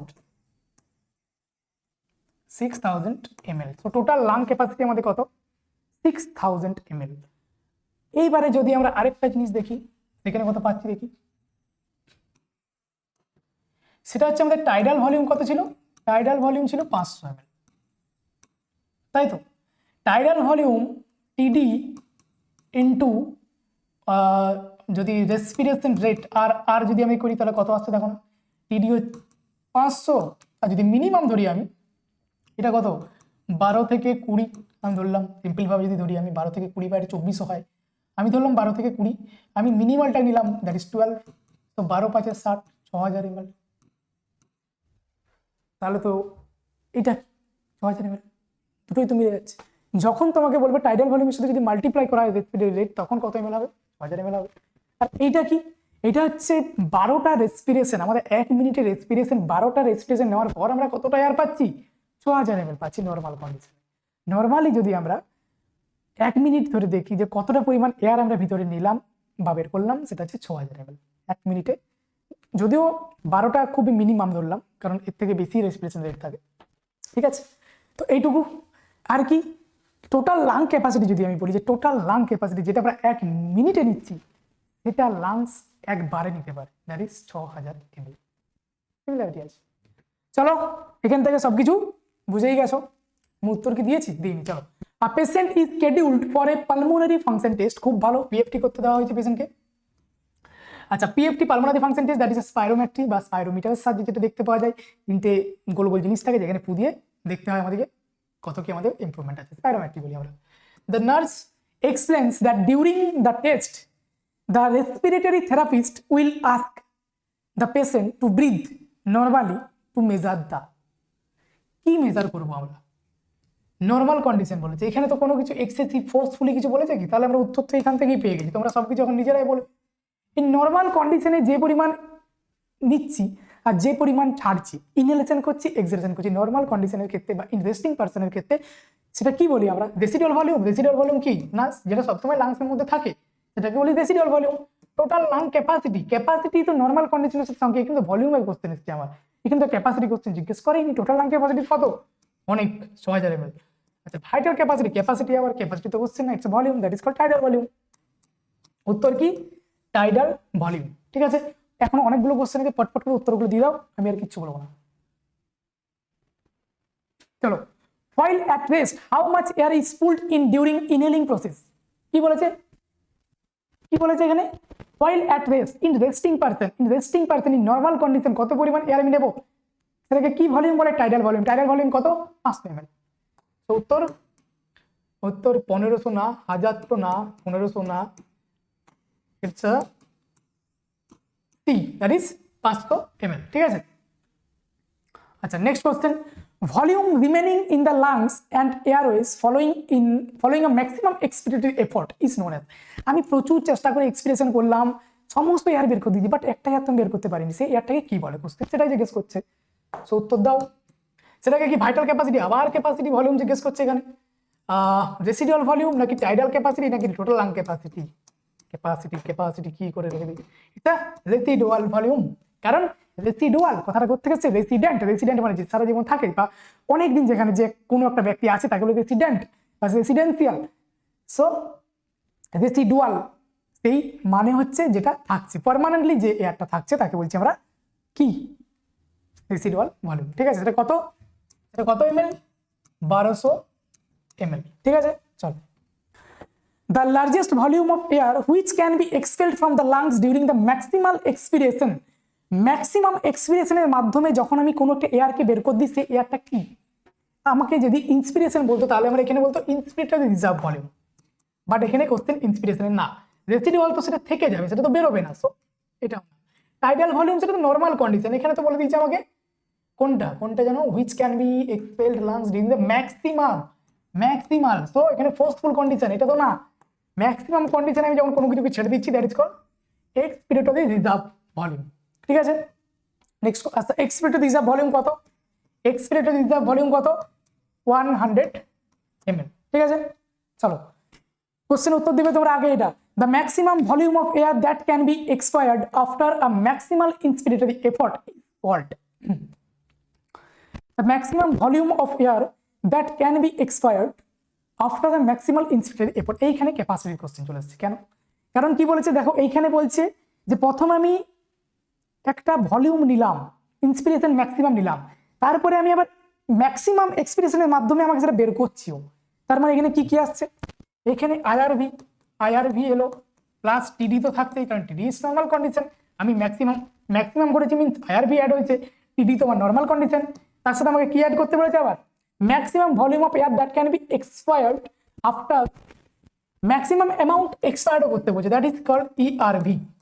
তাহলে এটা কি ছিল, উত্তর দাও। এটা কি ছিল আমাদের ওখানে? তিনটে, একটা হচ্ছে আইআরভি, টিডি অ্যান্ড ইআরভি। এই তিনটে যখন কম্বাইন্ড হচ্ছে তখন তাকে আমরা কি বলবো? তখন তাকে আমরা বলবো ভাইটাল ক্যাপাসিটি। Vital capacity. এটাকে ভাইটাল ক্যাপাসিটি কেন বলি? কারণ ভাইটাল ক্যাপাসিটি এই কারণে বলি, কারণ পালমোনারি ফাংশন টেস্ট বা পিএফটি করার সময় আমরা মেনলি এইটাকেই দেখি যে এইটা ঠিক আছে কিনা। যদি এইটা ঠিক না থাকে তাহলে আমরা ভাববো লাংসে কোনো গন্ডগোল। সেটা কত কন্ডিশন যদি আমরা দেখি, যে কত অ্যামাউন্ট যদি দেখি আমি সেখানে 3300 প্লাস 500 প্লাস 1000, সো টোটাল কত? টোটাল দেখো 5 আর 3 8 মিনস 48 ml, তাই তো? চলো, তো উত্তর তো পেয়ে গেছো। It's not tidal volume, it is not residual volume, it is not functional residual volume, it's a vital capacity. ঠিক আছে, বুঝতে পেরেছো? চলো নেক্সট কোশ্চেন। আচ্ছা, respiratory rate multiplied by tidal volume gives. এটা তো আমি আগেই উত্তর বলে দিয়েছি একবার, আমি কখন একটা বললাম, এই সেম কোশ্চেনটাই বলে দিয়েছিলাম যে টিডি যখন তোমার রেসপিরেটরি রেটের সাথে যখন মাল্টিপ্লাই করা হয় তখন কি হয়? টিডি কত? 500 ইন্টু 12, টোটাল কত? 6000 ml। এই 6000 ml কি ছিল আমাদের? হ্যাঁ, total lung capacity. But total lung capacity যদি বলতাম তাহলে টোটাল লাং ক্যাপাসিটির মধ্যে তো অনেকগুলো অনেকগুলো ভলিউম অ্যাড থাকতো। এখানে কোনো ভলিউম অ্যাড হচ্ছে না, এখানে জাস্ট একটা ভলিউমের সাথে আমি কিন্তু রেসপিরেটরি রেটকে আমি অ্যাড আপ করছি। সুতরাং এটা টোটাল লাং ক্যাপাসিটি না। 6000 ml এসতে মানে টোটাল লাং ক্যাপাসিটি হতে হবে এমন কথা নেই। এটা কি হবে তাহলে? এক্সপিরেটরি রিজার্ভ ভলিউম, নাকি ম্যাক্সিমাম ভলেন্টারি ভেন্টিলেশন, নাকি টোটাল লাং ক্যাপাসিটি, নাকি minute volume? Yes, it is called minute volume.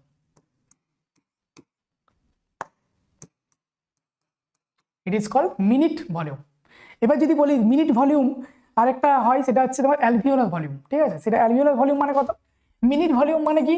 Minute volume মানে হচ্ছে তোমার 500 ইন্টু 12, যেটা তোমার সম্পূর্ণ আসছে। বাট আমরা জানি যে 150 আর 350 মধ্যে ভাগাভাগি হয়ে যাচ্ছে। সেই 350 ml যখন আমাদের আসছে, যদি 350 ml যেটা আসছে আমাদের 350 ml, সেই 350 ইন্টু যদি আমি 12 করি, যেটা হবে সেটাই তোমার হচ্ছে অ্যালভিওলার ভলিউম। ঠিক আছে, চলো নেক্সট কোশ্চেন কি?